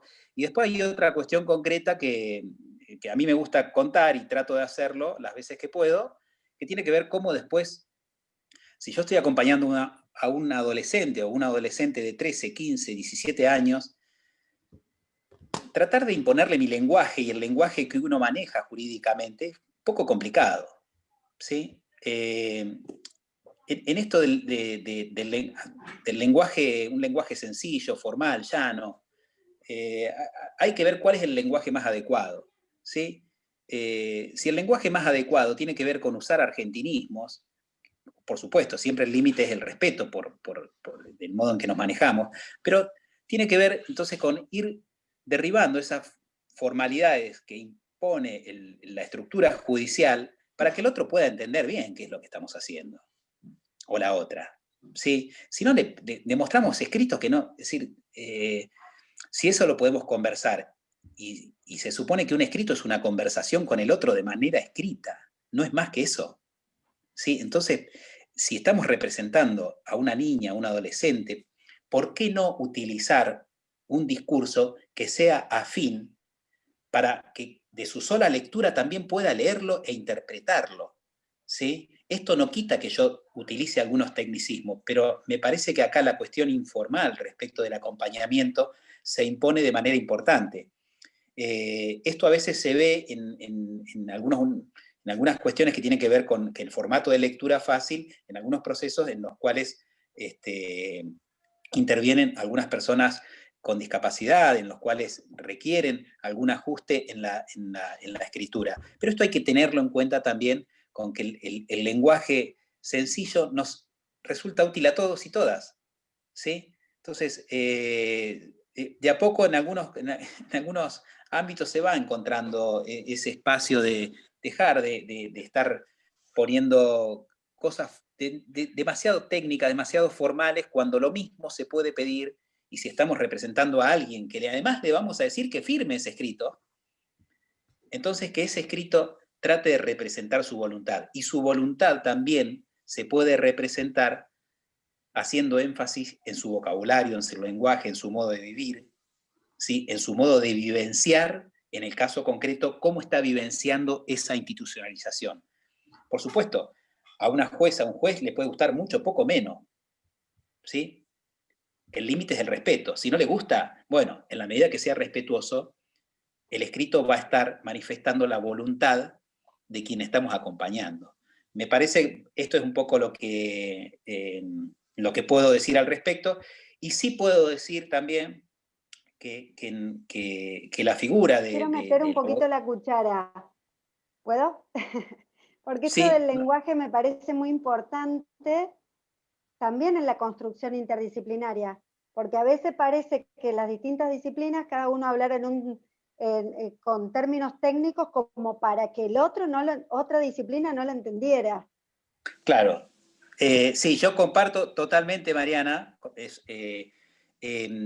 Uno todo el tiempo va, incluso, uno no puede conocer que en determinadas disciplinas se van imponiendo algunos conceptos, en determinadas épocas. Hoy yo escucho mucho la palabra iatrogénico. En cualquier tipo de intervención, digo, a ver, y tengo que salir a dar... y es una palabra maravillosa, digo, pero cada vez que la escucho y estoy con alguien, digo, bueno, en el caso concreto, tratar de contarme bien cómo es eso de, cómo, si uno necesita, decir, necesita estar resolviendo las situaciones y estar dialogando con muchos involucrados en una cuestión. Entonces, yo no voy a ir a un hogar donde estoy acompañando a un adolescente de 17 años y decirle, ¿sabés que resulta iatrogénico y totalmente improcedente en términos formales? No, a ver, tenemos que tratar de... por eso decimos, o decía al principio, que tenemos que asumir que el diálogo que tenemos que generar con el otro tiene que ser de modo que pueda interpretarnos. Sí, entonces utilizaremos conceptos técnicos en determinado ámbito, y esos mismos conceptos tenemos que tratar de adecuarlo de la mejor manera posible para que aquel respecto de quien estamos conversando o a quien estamos acompañando sea, además no tenemos que incomodarlos, tenemos que, el acompañamiento de lo que se trata es de ponerlo en un plano de igualdad en el modo de conversar para transmitirle cuál es el lugar desde el cual lo vamos a acompañar. Sí, siempre pongo un ejemplo, cuando nosotros vamos generalmente uno va al médico y no es médico, nos empieza a transpirar las manos, ¿sí? Estamos esperando ahí que nos atienda, después le vemos la cara, la mirada, vamos viendo a ver qué nos irá a decir, si el resultado de los análisis fue bueno o malo, no sabemos.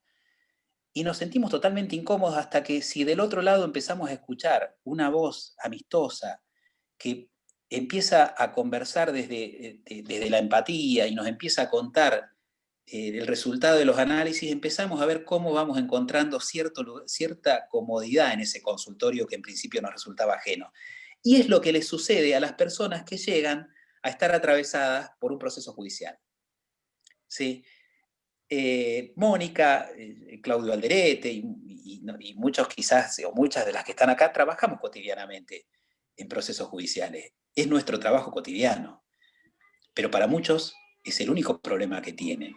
Es el único y es el más importante de su vida. Salir de esa institución, lograr que un niño sea acompañado y regrese con su madre, lograr que esa adopción se perfeccione, reencontrarse con sus hermanos, con sus hermanas, ¿sí? Hay un montón de situaciones donde tenemos que reconocer que el proceso judicial no es amistoso. Simbólicamente aparece desde lo edilicio, desde las voces, ya la menciona el doctor, la doctora, va a venir el equipo, el psiquiatra, el psicólogo, un grupo de personas que atraviesa la vida de muchas personas, de muchos niños, de muchas niñas y muchos adolescentes, y si nosotros no tenemos la delicadeza, la sensibilidad, la empatía, la inmediatez, el cuidado que tenemos que tener en esas situaciones, lejos de resolver, lo que vamos a generar son grandes procesos donde se van a acumular grandes expedientes y la vida de muchos niñas, de muchas niñas, muchas de las veces institucionalizados, que después regresan a sus familias, vuelven a una situación crónica de volver a estar institucionalizados o institucionalizadas, y no logramos articular absolutamente nada, porque trabajamos en compartimentos estancos, pero después decimos, estamos articulando. Otra palabra maravillosa es articular. Creo que todo el mundo, todos hablamos, decimos, estamos articulando. Sí, bueno, y articular es, a ver, vamos a juntarnos un ratito a conversar cómo podemos encontrarle la vuelta a esto. Si no se la podemos encontrar hoy, vamos a buscarle la vuelta mañana. Pero si no, después es maravilloso. Seguramente Mónica y muchos y muchas que estamos acá, Laura, Mariana, vamos a un encuentro, una jornada. Sí, porque lo importante es articular la institución con el organismo y tenemos un equipo interdisciplinario que... Sí, pero a ver, la articulación... si la articulación es un informe que ingresa y se va en vista el expediente a otro para que otro mande un informe y no nos encontramos nunca y tenemos 15 informes después que tenemos que andar, y a veces hay situaciones que se pueden comenzar a resolver invitando a todos y todas las involucradas para ver por qué vos pensás esto, por qué ese niño no puede o esa niña no puede regresar con su familia, qué es lo que estás viendo vos que yo veo algo totalmente diferente. Esto importa mucho tiempo, importa e implica dedicarle mucho tiempo a las situaciones. Pero si no se lo dedicamos, hay niños, niñas y adolescentes que pasan 1 año, pasan 2, pasan 3 en un hogar. ¿Sí? Me pareció, bueno, quise hacer ese aporte. Por supuesto que lo hago desde tratar de generar esto, un aporte, si suena muy... emotivo, tiene que ver con la historia personal de alguien que vivenció eso y que cada vez que me toca intervenir trato de considerar que la institucionalización es la privación de la libertad de alguien, ¿sí? Que el Estado prevé de manera transitoria, ¿sí? No es una solución definitiva. Yo muchas veces escucho...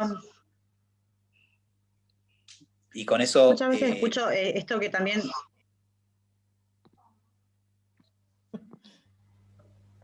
Hay un delay. No, está bien. Yo muchas veces escucho el tema de la escucha activa, que es algo que utilizamos todos y decimos todos, la empatía, y algo que vos me trajiste a una memoria emotiva con lo que vos estabas comentando, Claudio, es el estar. Yo escucho mucho, no hay demanda, no hay demanda. A veces la demanda se construye con estar para este niño, niño, adolescente. Muchas veces sucede en lo diario, o por lo menos a mí me sucede en lo diario, que van y se sientan y no tienen ganas de hablar, o están enojados y en realidad están enojados por inmersos en un complejo de situaciones y tienen alguna falta de respeto hacia mí, o estos modismos que vos decís y que quizás a una persona le puede parecer una falta de respeto, pero es la forma de expresarse que tienen ellos en este momento de acuerdo a sus propias formas culturales, códigos. Entonces yo digo que también, además de la escucha activa, a veces hay que tener un estar con ellos, o un construir desde el estar. Muchas veces se sientan y no tienen ganas de hablar, o no están de acuerdo con lo que vos les estás contando, o no tienen ganas de construir nada en ese momento.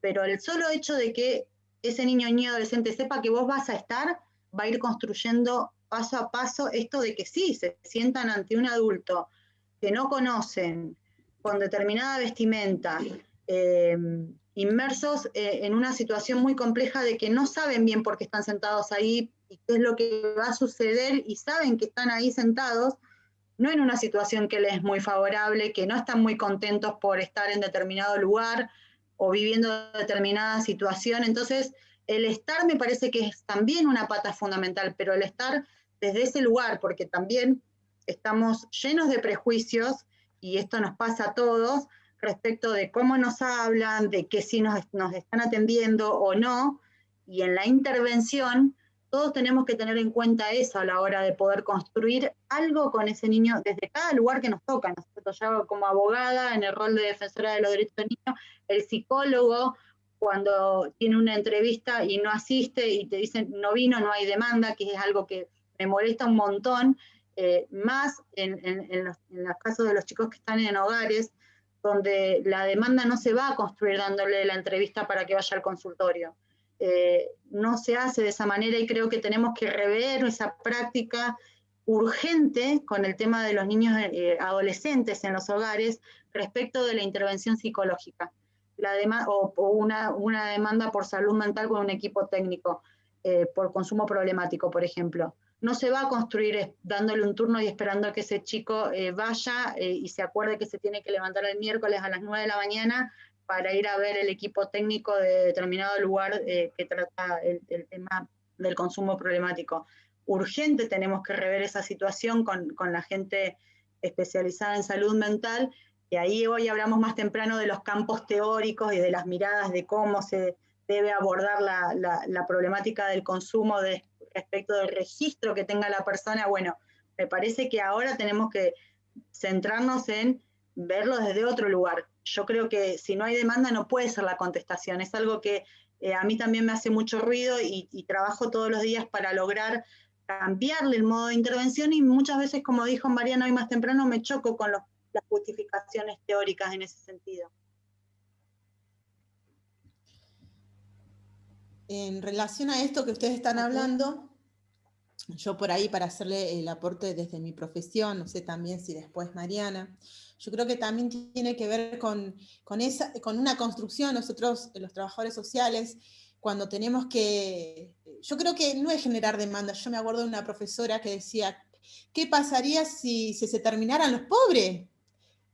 Más que nada nosotros, que en nuestra profesión siempre nos relacionan como que es una profesión de asistencialismo. ¿Qué pasaría si se terminan los pobres? ¿Qué le pasarían a los médicos si se terminaran los enfermos? Se nos termina la demanda, se nos termina el trabajo. Yo creo que hay que delimitar y aprender a construir ese objeto de intervención, esa construcción de la problemática, es ir día a día relacionándonos con ese niño, con esa niña.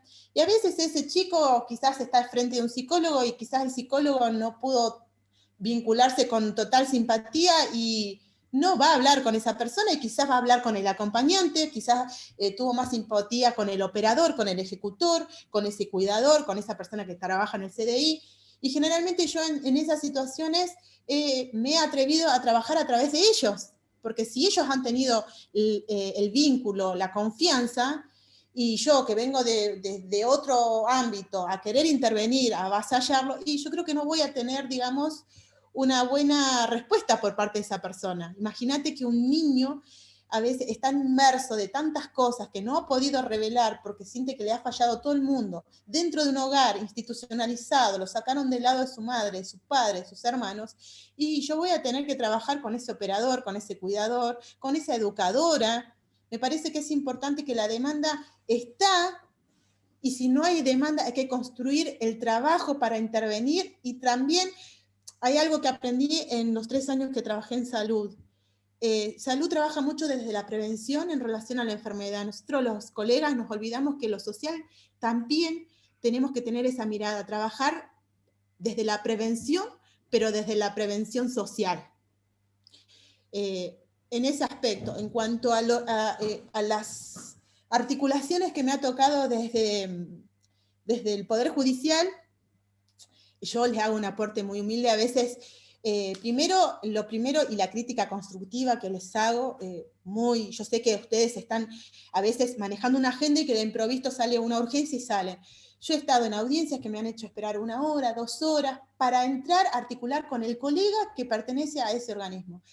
En esos tránsitos yo he aprendido también a decirle, yo te doy 30 minutos de espera, si no, yo me retiro porque tengo gente que va a ir a verme, viene gente caminando de la toma de los barrios y no las voy a hacer esperar, porque la espera también tiene que ver con la responsabilidad, la planificación de lo que vas a trabajar en el día a día y el respeto de ese colega que te está esperando y que es de otro organismo. Eso también es un aporte muy lindo para articular. Me parece que el respeto mutuo, si vamos me han oficiado y he tenido el gusto de coordinar con la doctora que está disertando ahora y con otras. Cuando me ofician, yo generalmente le pido a la defensora, doctora, ¿me puede oficiar si va a haber una audiencia y vamos a ir con mi colega? No me oficia al mediodía porque yo soy mamá y tengo que ir a retirar a mi hijo. Trate de que articulemos un horario en que yo pueda ir. Y eso también lo valoro porque no he podido articular con muchos defensores esa empatía. A veces, cuando yo he ido como profesional, me he encontrado a veces con algunos funcionarios con este grado de omnipotencia, en la cual yo me he sentido a veces ninguneada, y en otras, como en el caso de la doctora Paloma, me he sentido con empatía de poder trabajar en equipo.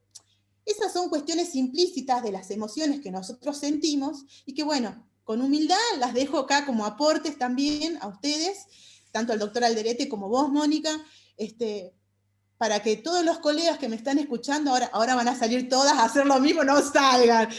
Yo trato de no confrontar, trato de ser una persona, antes cuando empecé mi carrera y que empecé a intervenir, yo sentía, ay, acá viene la licenciada, bueno, tenía esa cosa de guerrera, de confrontar, y bueno, con los años y con las chocadas de pared que me he dado, he aprendido a no confrontar, he tratado de ir al diálogo. Y hay colegas y personas, no tan solo colegas, sino personas de otras profesiones con las cuales directamente he optado por no confrontar y no gastar energía. Pero trato siempre de ir al diálogo, a la conciliación, y no ir ahí a la conversación picante, como me ha pasado en otros lados, de tener que presenciar y de sentir, y acá me vine yo a perder, mirá la hora, y estos están peleando. Esas son las cosas que a mí personalmente me han molestado mucho. Así que bueno, no sé, María, si vos querés aportar algo. No, lo que quería decir es que me parece interesante esto del objeto de intervención, y quería aclarar a Mónica que muchas veces coincido totalmente con ella, con lo de la demanda, y muchas veces eso es una excusa, digamos, o una justificación ante la imposibilidad de trabajar con determinados temas. Y cuando Mónica hablaba de esto de sentarse y esperar, ver cómo llegaron a la entrevista, alguien en el chat, Verónica me parece que se llamaba, puso también ver cómo estamos nosotros, cómo cada uno de nosotros cuando queremos acercarnos a un adolescente, a un niño, niña, bueno, qué tipo de emociones, de sentimientos, ella lo puso como transferencia y contratransferencia, es decir, el niño, la niña, el adolescente tiene algún tipo de sentimiento hacia nosotros y nosotros hacia ellos. Y también está bueno poder conversar en equipos, si tenemos un equipo, que a lo mejor no estamos afines con determinado adolescente o con determinada problemática. Y que lo pueda asumir otro que ponga en el centro la necesidad de la persona, que pueda hacerlo, ¿no? Eso, me pareció un aporte valioso en el chat. Ahí hay más gente que está escribiendo. Y bueno, no sé si Mónica o Claudio quieren... Sí, yo como para terminar, otras cuestiones, por supuesto comparto lo que dijo Mónica, también Laura, vos, Mariana, me parece, son todos aportes interesantísimos y uno no puede más que compartirlos. Una de las cuestiones que, con esto quedé pensando esto que decía Laura de las esperas, ¿no? ¿Ustedes saben lo que espera un niño, una niña, un adolescente cuando le dicen que se va a entrevistar con el juez? O que todavía no le fijaron audiencia. ¿Saben lo que significa que un niño, una niña, un adolescente de 14 años, hoy, 30 de octubre, alguien le diga, el 4 de febrero tenés audiencia con el juez de familia? Faltan 3 meses, mientras ese niño está ahí todavía internado. ¿Saben lo que significa esto? Digo, pero el sistema es tan perverso que sigue funcionando de esa manera. Es decir, le avisamos a alguien que dentro de 4 meses lo vamos a escuchar. Pero terrorífico. Yo he vivenciado eso. Y bueno, es una cuestión de agenda, pero ¿saben el dolor, la angustia que eso genera en alguien que está privado de su libertad en una institución? Sean los motivos por los que fuera. Pero imaginemos cuando nosotros ahora queremos un turno para el odontólogo y nos ponemos nerviosos porque nos dicen que la semana que viene y nos duele la muela. Y la persona que está decidiendo sobre nuestra vida recién nos va a poder escuchar dentro de 4 meses, porque no tiene lugar en la agenda. ¿Saben el dolor que significa acompañar a alguien que todos los días nos llama y nos dice, y no se puede? Estamos intentando que nos fijen una audiencia antes y nos dijeron dentro de 3 meses. Y esperemos que ese día, cuando aparece, se fije. Porque por ahí hay un corte de ruta y se suspendió la audiencia. Por decir un incidente que puede suceder o cualquier otro. Estoy hablando de un contexto anterior a esta crisis sanitaria que estamos vivenciando, ¿no?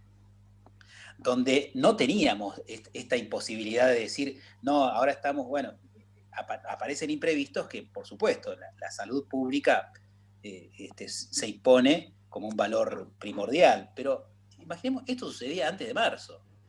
El sistema judicial le dice a una niña, a un adolescente, no, si te van a escuchar, faltan 3 meses. Mientras tanto, fíjate cómo vos vivencias tus angustias en esa institución de la manera que puedas. Tenés un teléfono en el cual tu mamá te va a llamar el miércoles. 1 hora te va a llamar. A partir de las 8 de la noche, porque también tiene que llamar a las otras chicas o los otros chicos también tienen que recibir la llamada. Ese es el Estado. Por eso digo, cuando uno habla de institucionalización, hay que ver qué recursos pone el Estado en esa institucionalización, qué recursos humanos, qué recursos pedagógicos, qué dispositivos para que esa persona se comunique con su familia, ¿sí? Porque claro, tenemos un teléfono fijo, pero no, el teléfono, a ver, se lo está contando alguien que lo vivió también del otro lado. ¿Sí? Entonces, esto yo lo puedo hablar de un lado y lo puedo ver lo vi de un lado y lo estoy viendo del otro. Las instituciones a veces cuentan con un teléfono o 2 que se utiliza en un momento del día, ¿sí? Y preguntémosle a los pequeños que tenemos ahora al lado nuestro, decir, vos querés hablar con la abuela, con el abuelo, ¿en qué momento lo haces? En cualquier momento, agarrás el móvil de mamá, de papá y lo llamás. ¿Sí? Fíjense que esa cotidianeidad, quien está institucionalizado no la tiene. Tiene que pedir permiso para hablar por teléfono, para llamar al tío, para que le avise a la madre si le puede mandar un par de zapatillas, un alfajor, algo. ¿Sí? Mientras seguimos esperando que el Poder Judicial nos escuche dentro de 4 meses, en la audiencia que nos fijaron, para evaluar con el equipo interdisciplinario después cómo sigue lo nuestro, ¿no? Con 12 años en la vida. ¿Qué mal podemos haber hecho con 12 años? O 13. Bueno, me emociona un poco en el buen sentido de querer contar muchas cosas, pero es la realidad, esa es la institucionalización. Tenemos que verla también con todas esas cosas malas que tiene cuando aparece como dispositivo. Por eso hoy, incluso en esta situación de emergencia, considerar, me parece a mí, y por supuesto que en esto quedo también a la espera a ver la opinión que pueda llegar a tener Mónica y que puede disentir, y me parece sensacional, de esto se trata este encuentro, pero me parece que el recurso de la institucionalización hoy, por ejemplo, aun cuando siempre resulta excepcional, tiene que ser mucho más excepcional teniendo en cuenta las limitaciones que aparecen para el reencuentro con los familiares, ¿sí? Porque alguien que está institucionalizado hoy tiene muchas más limitaciones que las que tenía antes, en marzo, ¿sí? La posibilidad de reencontrarse con sus familiares es mucho más lejana. Si antes era 1 vez por semana, ahora tal vez esa vez por semana está suspendida porque apareció un caso positivo, entonces se genera todo el protocolo y eso se ve frustrado. Entonces digo, ese recurso de la institucionalización, si antes era excepcional, hoy me da esa sensación de que debiera ser excepcionalísimo. Y con esto me quiero, sí, bueno, termino, totalmente. y agradezco mucho la invitación. Sí, totalmente con lo que dice Claudia. Y aparte, hoy en día la situación de los hogares es que no solamente la visita o la comunicación con un referente afectivo está acotado, sino que todos los recursos que tenían los niños, niñas, adolescentes están coartados por la escasez del trabajo, que está todo puesto en salud hoy y a disposición de salud, y que estamos en esta situación de aislamiento y distanciamiento por momentos, y las salidas de esparcimiento y lo escolar, todo el universo de recursos con los cuales ellos transitan ese lugar está acotado. Entonces complejiza aún más la situación emocional de estos niños, niñas, adolescentes, y se hace, cada vez que nos sentamos a pensar en una institucionalización, pensamos en eso, pensamos más que nunca en eso, o sea, va a ser favorable a su interés superior, tenemos que agotar, por eso digo, en la construcción, en el día a día de hoy, repensar más que nunca las intervenciones, dejar de lado los egos, pensar que nosotros estamos trabajando para otra cosa más que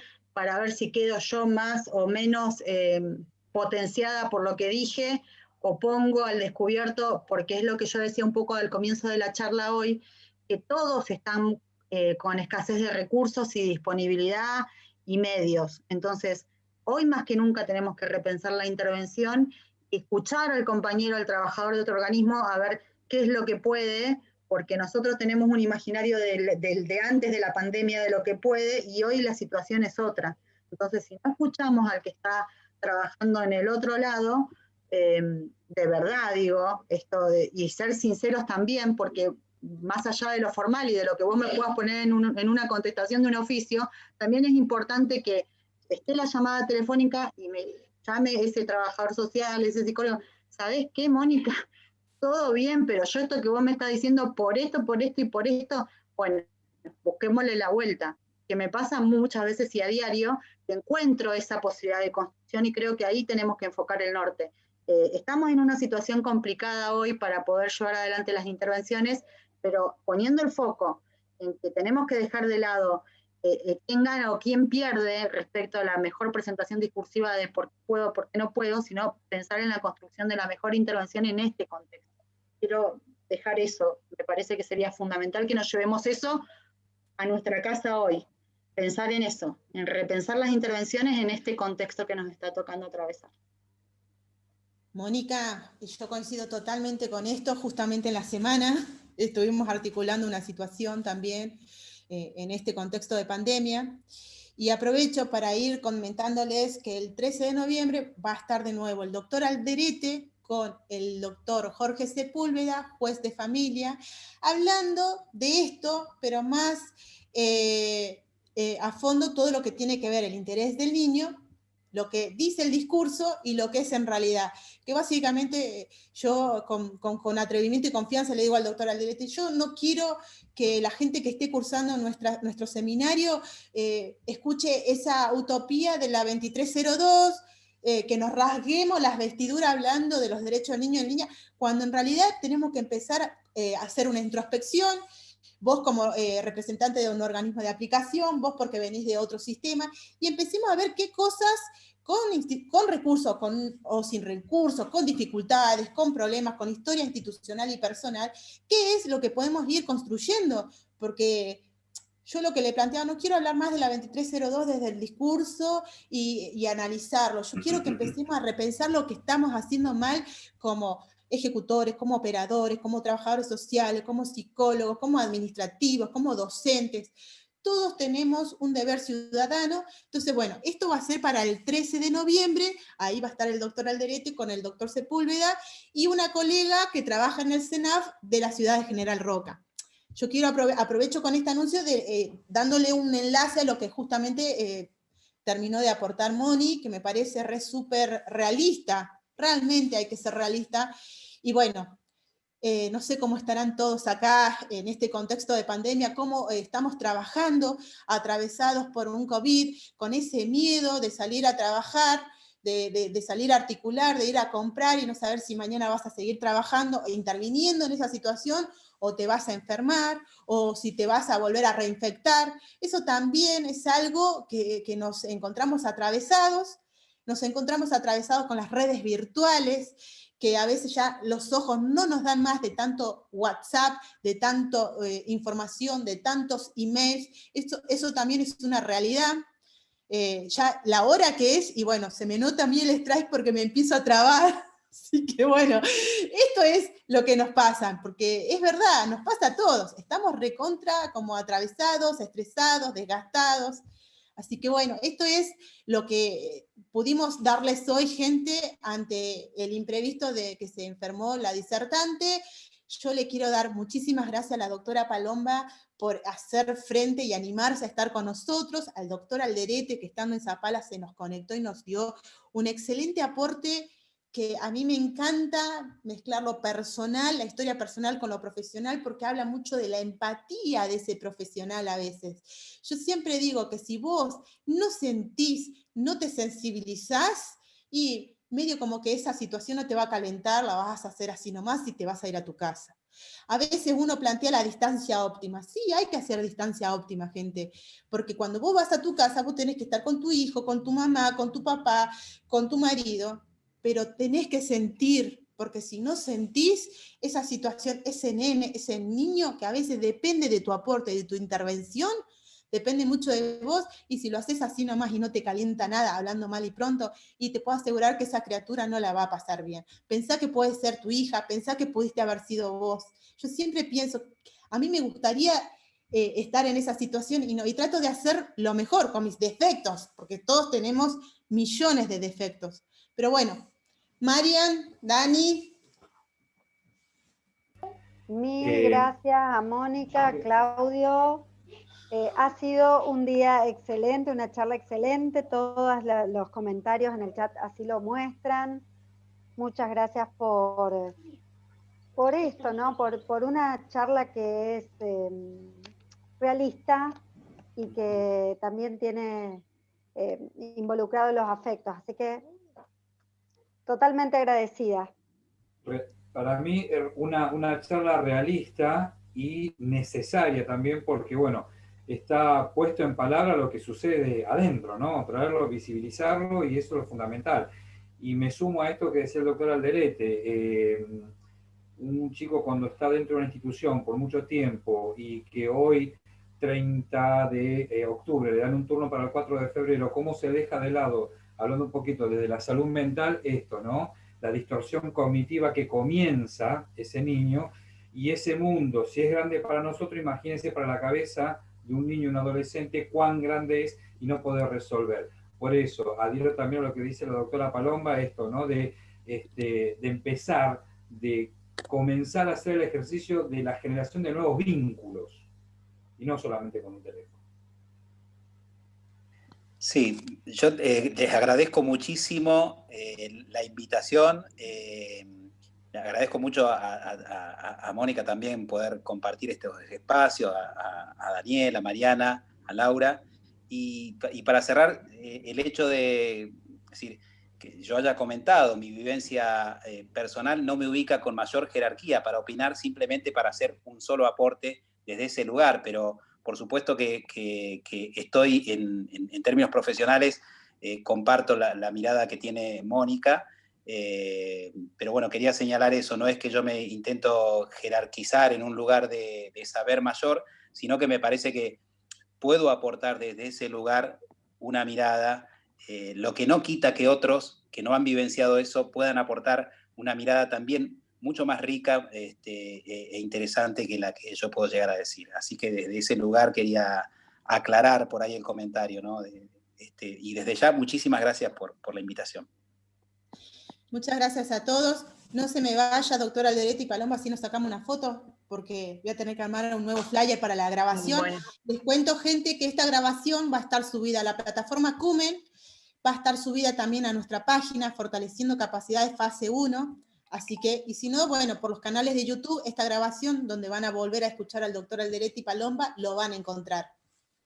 Buenas noches, coman rico, traten de no engordar tanto en la cuarentena. Bueno, ahí estamos. Así que bueno, gente, muchísimas gracias a todos, porque me quiero despedir, sí. Muchísimas gracias a ustedes por el espacio, por la construcción tan rica que hubo en el chat, porque la verdad que fue muy bueno escuchar y leer un montón de cosas que aportan. Creo que todas las vivencias y las experiencias de cada uno aportan en esta construcción de repensar las prácticas, vuelvo a decir, y nada más que esto que es lo que hay, espero que les haya servido. Muchas gracias por la invitación. Bien y buenas noches. Muchas gracias.